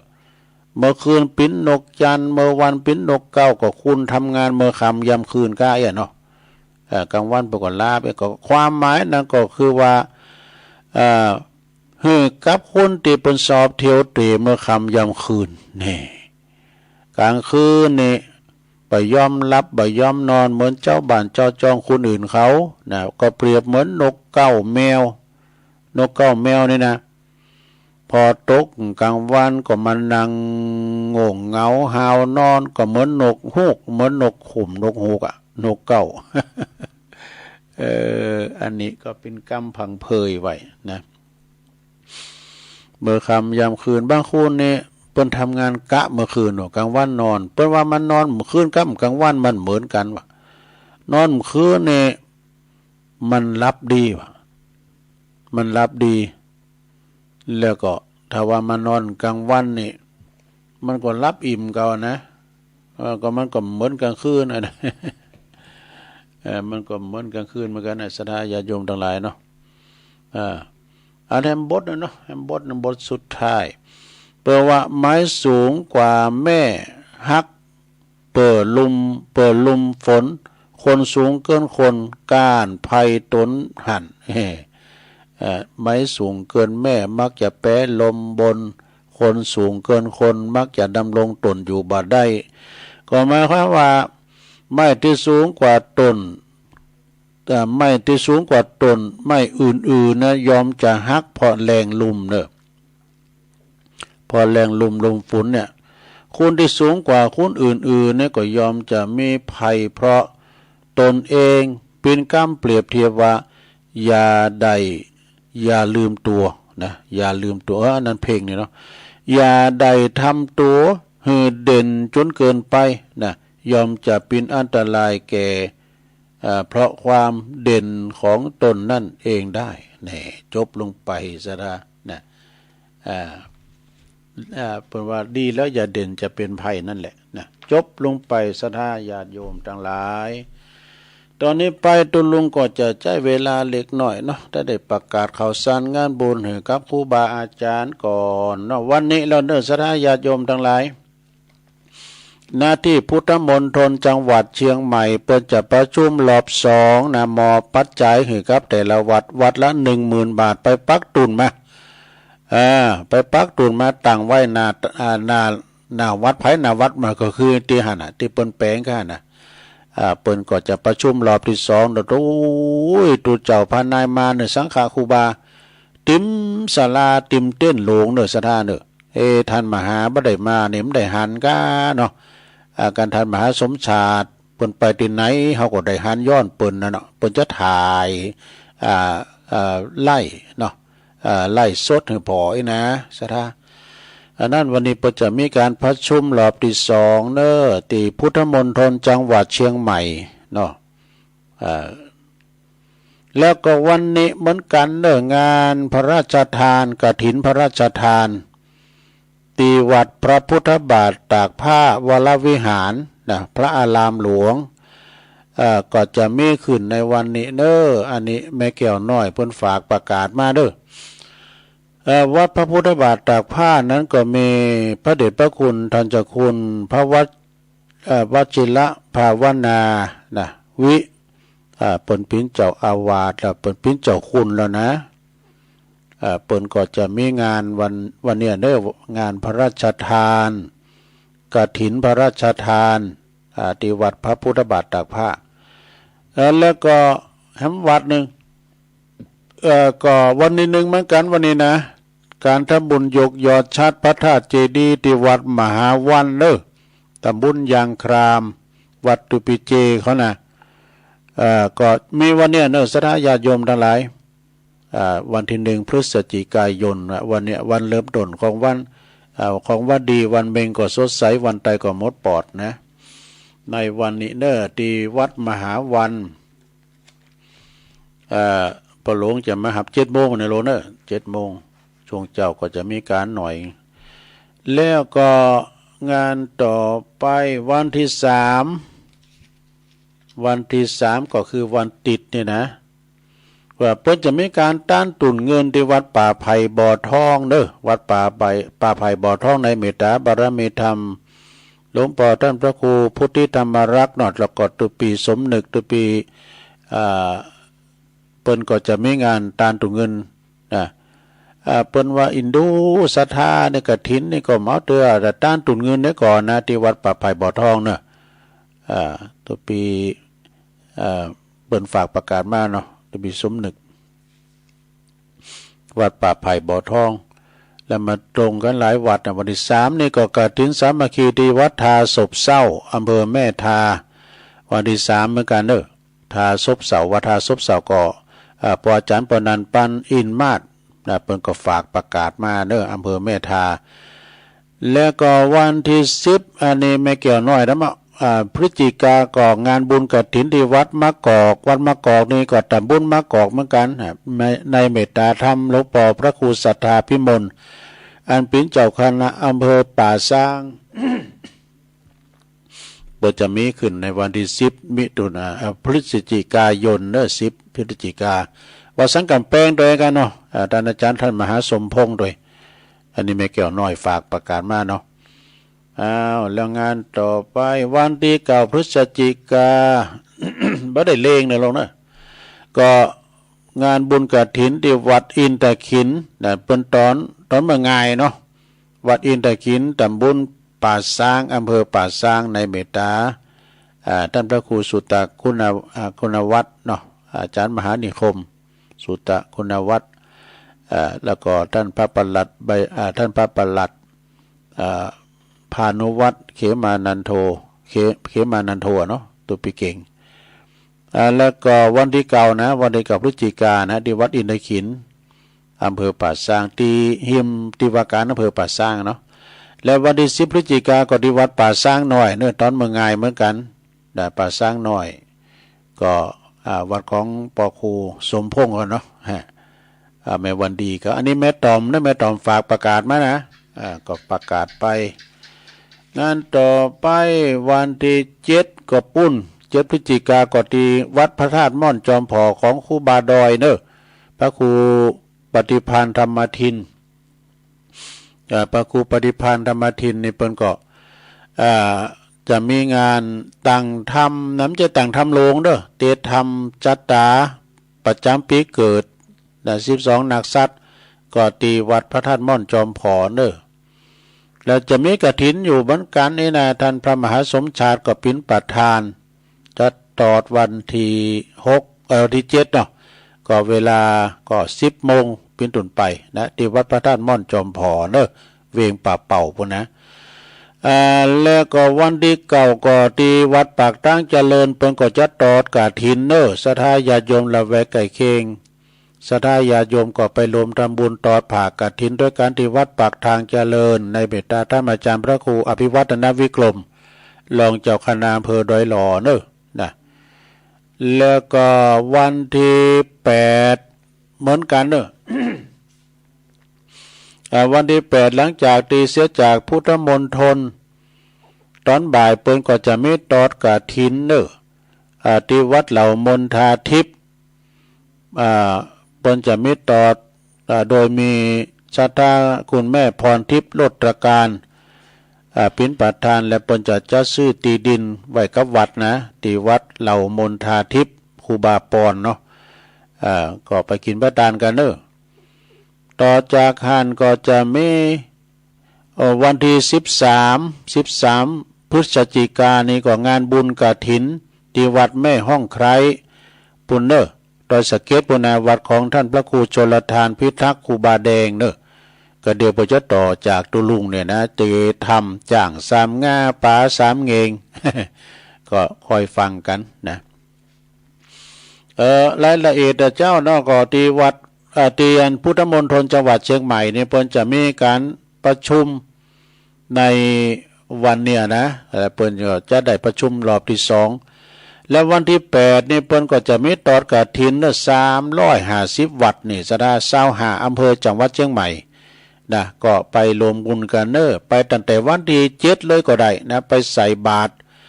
เพิ่นจะมาต่างวางกันไปละเป็นแลบไปแล้วเนอะสดาเปิ้นยกย้ายจากวัดมอนฤาษีเนาะแล้วก็เปิ้นไปจัดที่พุทธมณฑลจังหวัดเชียงใหม่นะ3 ปอย 4 ปอยมันต้องงานนี่เนอะก็350 วัดนะก็ทุกเจ้าก็วัดนะก็5 ตุนนะเปิ้นบัญญัติไว้เป็น5 ตุนต่อวัดนี่นะก็ทุกเจ้าเป็นปั้นปลายบ่ล่ะนี่นะซะนะแล้วผู้ติดตามซะนะญาติโยมเฮาเหรอแห่ก้องแห่ของกันมาเนอะลงเนอะมาตั้งวันที่7เลยที่เปิ้นมาไกลก็มานอนเด้อนะเอาเต็นท์มาด้วยนะมานอนตากเหมยกัน สุมาเดี๋ยวมันมีที่นอนนะมาใส่บาตรโตมาตีเดียวได้350 วัตต์นะไปมีที่ไหนเนาะก็โดยเมตตาบารมีธรรมพระเดชพระคุณเจ้าพระคุณสมเด็จพระมหาธีราจารย์เจ้าคณะใหญ่หนเนอกรรมการมหาเถรสมาคมเจ้าวัดเชตุพนวิมลมังคลารามกรุงเทพปุณเนอร์เป็นโปรดเมตตามาเป็นองค์ประธานนะฝ่ายฆราวาสก็ได้รับอนุเคราะห์จากท่านอดีตนายกสมชายนะฮะวงศ์สวัสดิ์เนอะก็ไปกินแปะตานกันนะวันที่8เนอะวันที่8 พฤศจิกาวันค่ำนะเริ่มตั้งแต่9 โมงเป็นต้นไปแล้ววันที่10 พฤศจิกาก็วัดสันไข่ยอมเนอะตุปีแจงนะใกล้ๆวัดเนี่ยเพิ่นก็จะมีตอดกฐินเนี่ยวันที่10 พฤศจิกาที่วัดสันไข่ยอมตำบลดอยหล่อเนี่ยพระอธิการแจ้งสุทธิจิตโตโปรแกรมนั้นบุญทรัพย์ปัญญานะแล้ววันที่เก่าก็ที่วัดหนองผาขาวด้วยเนอะ วันที่9 พฤศจิกากฐินสามัคคีที่วัดหนองผาขาวในเมตตาบารมีธรรมอาจารย์พระครูสติสารคุณที่ปรึกษาเจ้าคณะตำบลน้ำดิบเจ้าวัดหนองผาขาวเด้อศรัทธา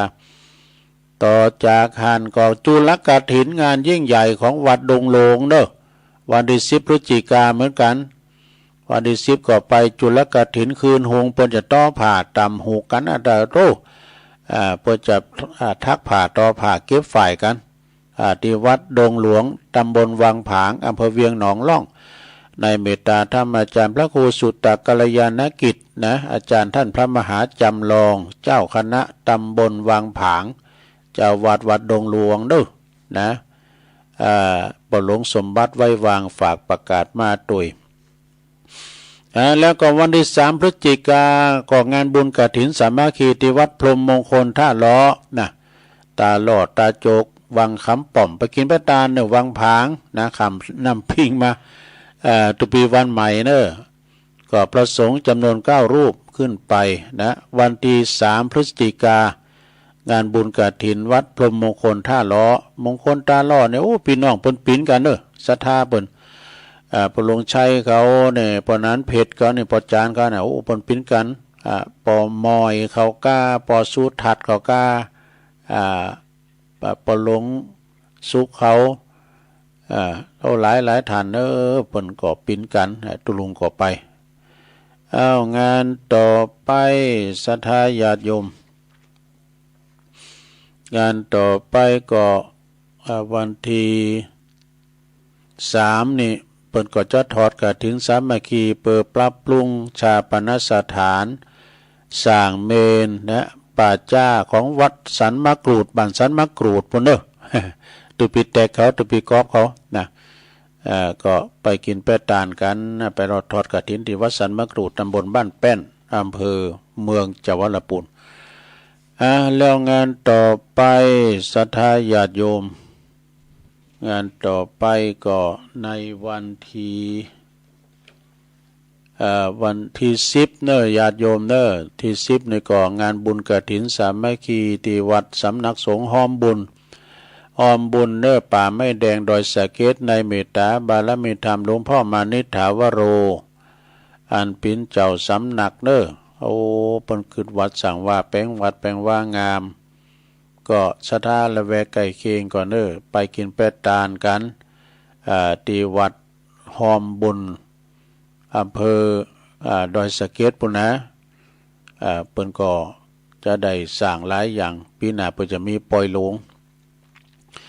และวันที่10 พฤศจิกาเหมือนกันเนอะงานบุญกฐินที่วัดพุทธศรีคีรีในเมตตาบารมีธรรมอาจารย์พระอาจารย์วรรณชัยชยานันโทอันพินเจ้าอาวาสก็อันนี้ก็ศรัทธาญาติโยมพื้นลาเขาจะปัดปั่นกันขึ้นไปพินจำนวนหนักหลายไปพอทะเลหมอกเนอะไปนอนปุ้นก็ได้นะงานนี้ก็มีครูบาอาจารย์คืนสีขาวก็ไปกันหนักกันหลายในเมตตาธรรมอาจารย์พระครูอภิวัฒนวิกรมนำทีมกฐินสามัคคีที่วัดพุทธศรีคีรีวันที่10เนอะเปิ้นจะต้านทรงตอนบ่ายก็ไปย่ำเจ้านะอยู่หันวันคำเนาะแล้วก็ที่วัดหนองเหงเดินเนอะศรัทธาวัดหนองเหงในเมตตาบารมีธรรมอาจารย์พระครูวรธรรมนาถนะอันเป็นเจ้าคณะตำบลสันติสุขเจ้าอาวาสวัดหนองเหงอันนี้ก็ปุตโตปัลมีแหงนะลงเนอะงานแต่ละเตอนี่โตอาจารย์เปิ้นมีปัลมีแหงญาติโยมก็ปัดปั่นกันมาปีนี้ดูเหมือนจะเป็นคุณโยมสมพรก็รัตนังเขาเนี่ยเปิ้นเป็นประธานเจ้โมยเขาก็เนี่ยเนาะหลายท่านแล้วก็ตึงหลายเปิ้นต้านเก้าอี้ด้วยลูกนะต้านเก้าอี้โดยที่วัดหนองเหงนะอาจารย์พระครูเปิ้นก็มาจัดรายการในวันติดเนอะตั้งแต่ 4 โมงถึง 6 โมงพุ่นก็นะก็ไปรวมกินรวมทานกันวัดสันเหมิงก็วันเดียวกันวันที่10เนอะในเมตตาบารมีธรรมันพระอธิการอธิกรเนอะแล้วก็ท่านพระอาจารย์เน้นหลักปัญโยนันท์ปหลวงสมชายเพิ่มบุญมาเขานี่นะเพิ่นจะมีงานตอดกฐินเนอะในวันที่10วันการที่วัดสันเหมิงตำบลหนองหลองอำเภอเวียงหนองล่องก็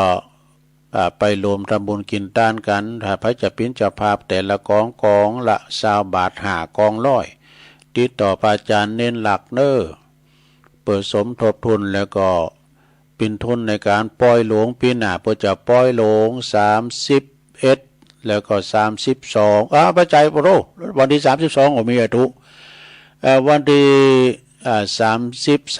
30-31มีนานี่ปล่อยหลวงนะเหโคตานกันแล้ววันที่1 เมษายนก็งานทรงน้ำพระธาตุเนอะอันนี้วัดสันเหมิงนะสาญาติโยมทั้งหลายแล้วก็ต่อไปวันที่10นะมันก็มีปุ่นที่วัดใหม่เชตวันนะฮะวัดเชตวันที่ตุปีโอยี่เฉียงครูบาวังเขาเนาะเปิ้นจะมีงานหล่อพระเจ้าโดยแล้วก็จะมีงานตอดกฐินด้วยนะที่วัดใหม่เชตวันนะก็ไปกินพระทานละเวกะเคียงอันตำบลยางคามเนอะตำบลยางคามในวันที่10เหมือนกันแล้วก็ทั้งวันที่10นี่ก็ปุ้นเมืองลี่พุ่นน่ะวัดพระธาตุดอยขุมเงินปีนี้ตุลุมได้ไปเมืองลี่นะมันมาเต็ดกัน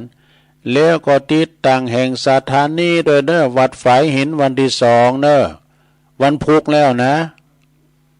พฤศจิกายนวันที่2ก็จะตอดกฐินปนจะแห่องค์กฐินกันเนอะตามแผ่นสปอร์ตนะในเมตตาบาลเมตตามาจารย์พระครูสมุวิสุวัตวรกิจโจเปิ้นก็จะมีตอดมันในวันพุธนี้แล้วสาญาติโยมก็ไปกินเป็ดตานกันที่วัดฝายหินเนอะอาจารย์พระครูเนี่ยเปิ้นก็อำนวยความสะดวกนะเปิ้นก็ไปส่งทีมงานไปถ่ายทอดงานบุญใหญ่อย่างที่วัดอย่างที่พุทธมณฑลนี่เปิ้นก็จะมากนำทีมโดยตุปีหนุ่มเขาตุปีตะวันเขาสัมมาเนรเขาปีนั้นถิ่นเขาเนี่ยนะจะมา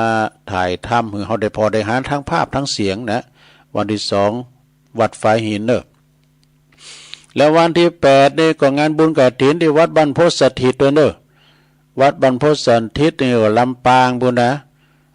ในเมตตาบาลเมตตาอาจารย์ท่านพระมหานพดลสุวรรณเมธี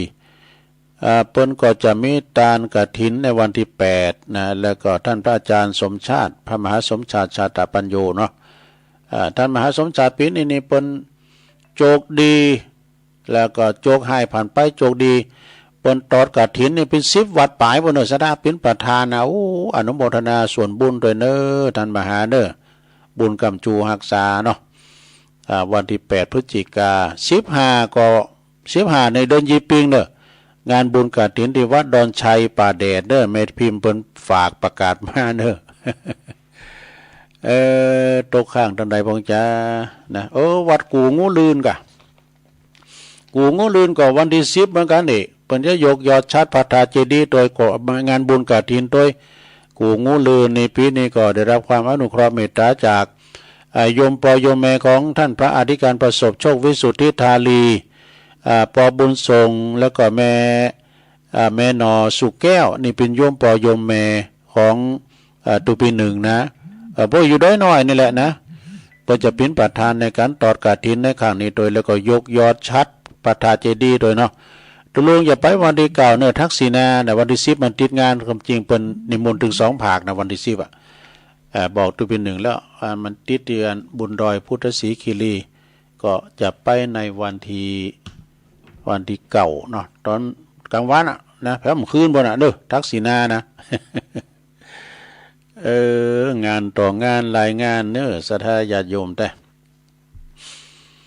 ต่อไปก็จะได้ตักตังลายในกำลังเปิดโทรศัพท์เนี่ยเปิดไว้ก่อนสัก1 นาทีมันนานไฟมันนานต่อไปจะได้ตักตังลายก่อนเนาะตังลายก็เมลาเนี่ยวัดเหล่ามนทาทิพย์59แม่จันเลินใสเนอะแม่จันเลินใสแล้วก็ปีนานซักเนอะพระอาจารย์มกนายกวัดหนองเกิดนี่แล้วก็ชมรมสกาย66แล้วมีวัดพรหมมงคลท่า128นะตุปีวันใหม่ยงยุทธมณีวันจากบ่อเหี้ยวลำปางฟังอยู่ครับมีนวลสิริหินเขียวด้วยก็ฟังอยู่ โยมแม่ฟังอยู่แล้วก็โยมจากบ้านดอยน้อยพัฒนาหนองหานสันทรายฟังอยู่แม่อุ้ยน้องสาธุสาธุฟังอยู่เจ้าตุลุงแม่แดงอัมพรจางฟ้อนจากเต็นดอกไม้จอมตองปุ่นเนแม่สวรรคเนอะอันนี้แม่ทลบจากปุ้นนะชัยปราการนะก็ฟังอยู่เนอะแม่หลงสายฝนจันกุลนะอันนี้พี่น้องหลายปิ้งน้องผ้าขาวเนอะบุญส่งจากลำปางไหวสานะครับเด้อแล้วก็แม่ศรีตอนเปรมจิตอันนี้จากชัยปราการเหมือนกันแม่สิริทิพย์บุญเลิศจากปุ่นกรุงเทพปุ่นน่ะแม่สมผัดอันนี้ก็อยู่แม่ย่อยสันทรายแม่ครูธัญญากศนเนอะจากเชียงใหม่แล้วก็แม่โยมยุพินหอมมาลาฟังจากบ้านแม่โยกเนอะหน้าสารกลางไฟเห็นชัดเจนดีโอ้อันนี้แม่สายพินอันนี้เปิ้นอยู่ปุ่นอยู่อันตุงสารดอนใจจังซอเด้อเดี๋ยวมาซอเนอะ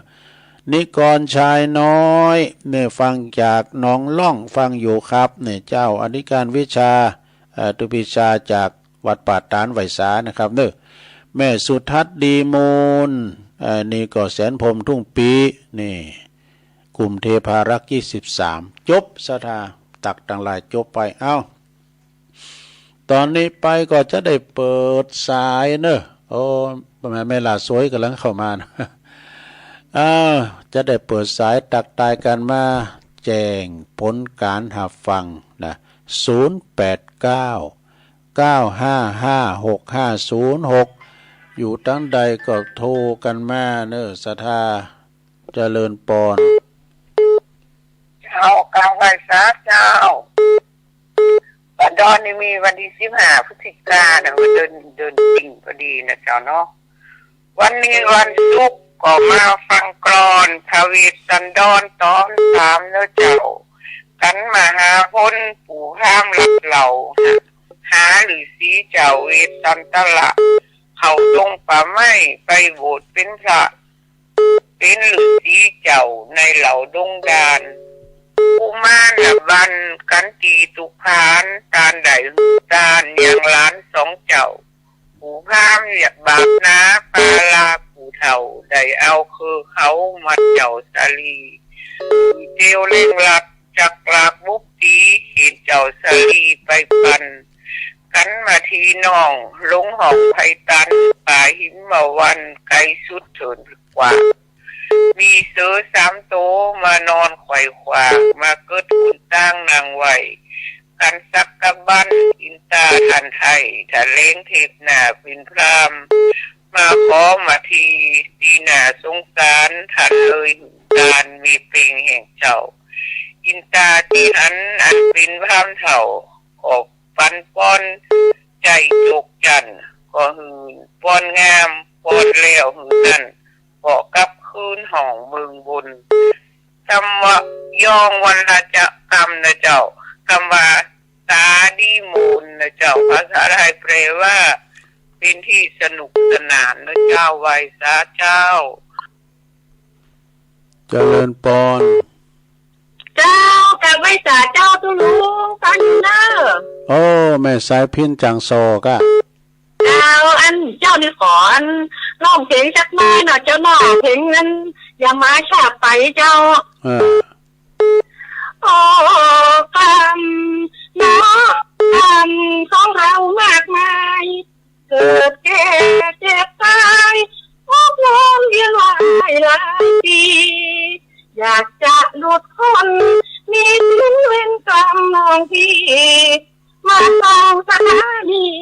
ที่วัดดอยหล่อหมู่เฮาอย่ามาช้าไปไม่ทันเวลาลูกชายเลี้ยวมารีบวิ่งเข้ามาศึกษาธรรมเป็นคืนที่ขาวขอได้ตั้งใจฟังนี่สิ้นเวรกรรมพระครูอาจารย์ช่วยเรา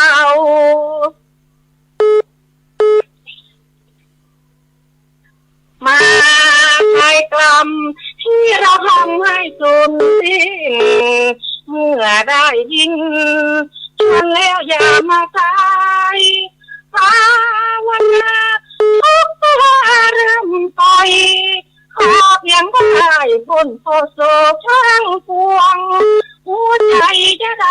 จวนอย่ารีบด่วนทางไปถึงแม้จะตายวันใดก็ไม่ไหวการอาการเขาดวงวิญญาณของจิตนั้นไปสู่นิพพานเขาก็ได้คอยเฝ้าคอยชั่วนาทีตราบจนชีวิตคอยเรามีสุขปานจะไม่ห่างไปไหนขอเคียงไกลน้ำคำรักนี้สงสารทรมานเกือบตายเจ้าขอบคุณค่ะลุงเนอะอันขออนุโมทนาสาธุบุญตัวแอนผ่านเข้ามาหาสมชาติจินเนาะเจ้าเนาะคุณนักไก่นักกว่าสาธุเจ้ากะไว้สาเจ้าไว้ใส่เจ้าเนอะยินดีแม่สายพินเนอจังซอเจริญปอน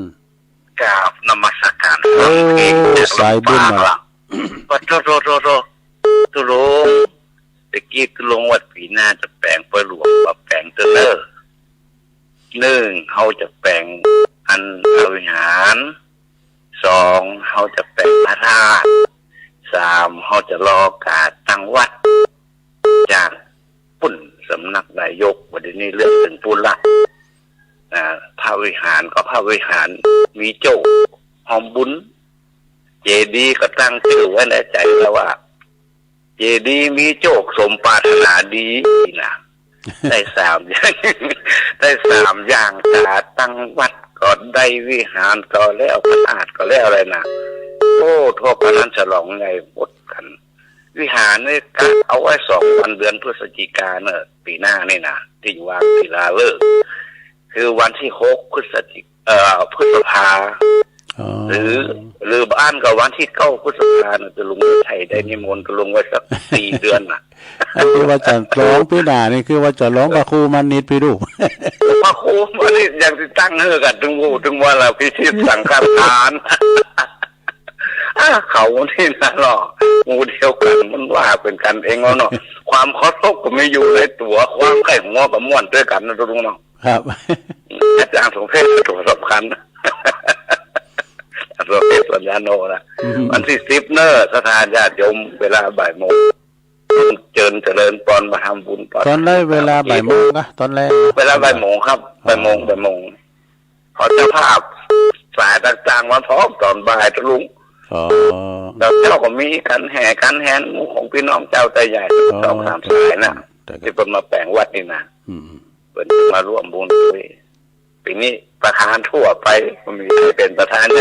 มีแต่อาสุทัศน์ที่ไรว่าประธานในหมู่บ้านนี่ครับเนี่ยลุงขอบคุณวางศิลาเลยผ่านนะที่มณฑลงเนอะสาธุไว้สาธุเจริญทุกคนรักษาหลวงพ่อมานิดเนาะเจริญปอนเข้าใจกันตุลุงแม่พิมพ์เนาะ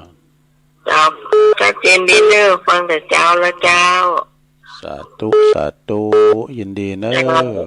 ไปสาเจ้าสายต่อไปเจริญปอนเจ้ากับไว้สาเจ้าตุลุงวันนี้ก็มีบุญแห่งวันเด้อตื่นขึ้นมาได้ไหว้พระฟังธรรมตุลุงก็เมื่อตี 3มาแล้วเด้อเจ้าแม่สุกแก้วศิลาพรสิทธิ์บ้านโงละปุนเด้อตุลุง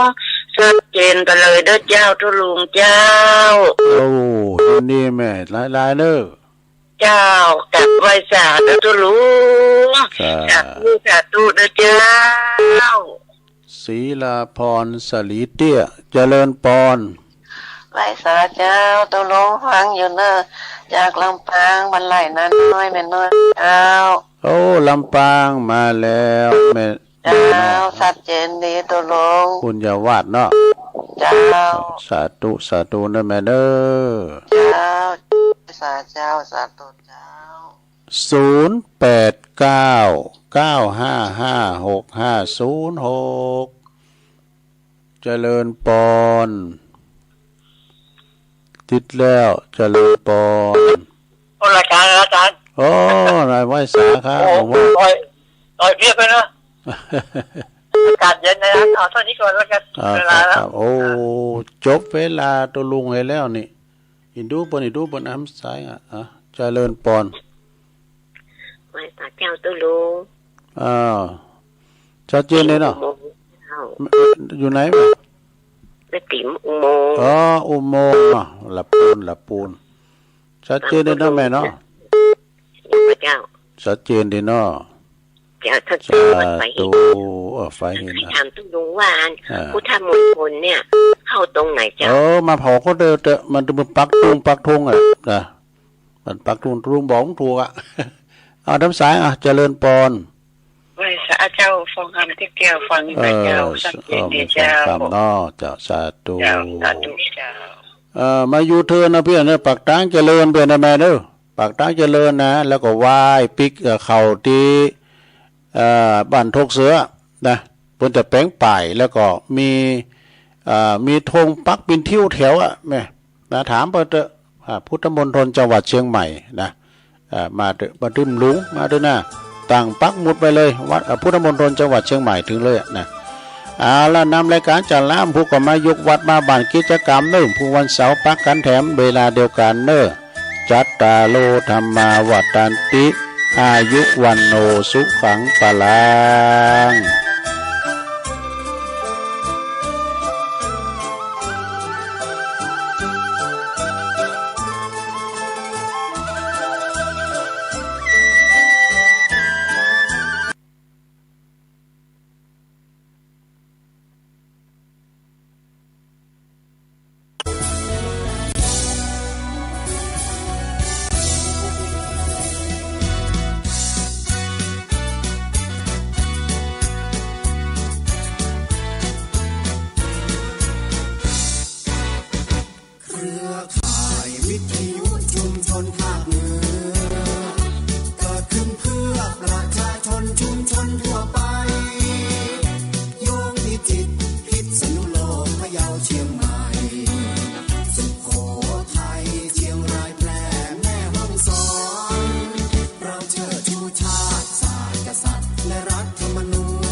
นี้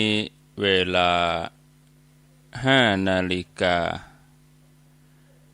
รายการต่อไปเชิญญาติโยมทั้งหลายได้รับฟังรายการเสียงธรรมแสงอรุณโดยท่านพระครูชลทันพิทักษ์วัดแม่ฮ่องไคอำเภอดอยสะเก็ดจังหวัดเชียงใหม่สัญญาณท่านพระครูพร้อมแล้วนิมนต์เลยครับนิมนต์ครับขอแตบใต้ไหวสา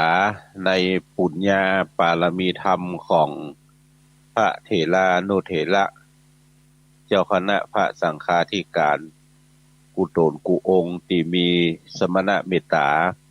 รับฟังรายการนี้ขอความผาสุกในธรรมจุ่งมีแก่บรรดาพี่น้องศรัทธาตายกตาญิกาหนุ่มน้อยใจหญิงทั้งหลายที่ได้เปิดเครื่องรับฟังรายการนี้อยู่ยังบ้านยังจองยังต่งยังนายังแพะยังป่าที่ใดที่หนึ่งก็ดีวันนี้เฮาท่านทั้งหลายมาปะกันแถมวันหนึ่งซึ่งก็เป็นวันใหม่ของเดือนวันแรกของเดือนที่2รองสุดท้ายเดือนที่10ที่11ของปี2567นี่ล่ะก็เวลามันจะมาป๊อบแวบคำเดียวก็จะผ่านไป เอามาดูแล้วเวลาเฮามาได้ใส่ใจเนี่ยมันดูจ้าเรื่องวันเวลายามใดที่เฮาใส่ใจเรื่องวันเวลาก็มันดูจะโวยอันนั้นก็ยังบ่ได้ทำอันนี้ก็ยังบ่ได้ทำมันอย่างมาโวยวันเวลานี่จริงๆแล้วตามหลักของวันเวลาเนี่ยมันบ่ได้โวยหรือจ้ามันก็จะหมุนของมันไปจากอันน่ะก็เหมือนลมปัดมันบ่มีปัดแห้งบ่มีปัดก้อยมันก็จะปัดของมันไปเรื่อยๆเพราะว่าเฮาท่านทั้งหลายเองที่คิดว่ามันโวยแล้วคิดว่ามันจ้าเพราะความรู้สึกของเฮาท่านทั้งหลายเองที่รู้สึกว่าวันเวลานั้นอย่างมาโวยวันเวลานั้นมันอย่างมาจ้าชัดเจนนี่นะมันบ่ได้อยู่ที่วันเวลามันอยู่ที่ความคิดของเฮาท่านทั้งหลายมาปะกันวันนี้วันศุกร์ที่1พฤศจิกายนเป็นวันแรกของเดือนพฤศจิกาก็วันนี้ก็ขึ้นแต่ว่านี่เดือนดับวันนี้ออกค่ำพอดีเดือนนี้ออก1ค่ำออกศุกร์เป็งศุกร์วันนี้เดือนนี้ออก1ค่ำแล้วก็ธรรมเทศนาในเนื้อหาสาระที่เอามาเทศน์ให้ท่านทั้งหลายได้ยินได้ฟังเนี่ยก็เพราะว่าพยายามจะเอาพระธรรมเทศนาเท่าที่มีอยู่ในวัดในวา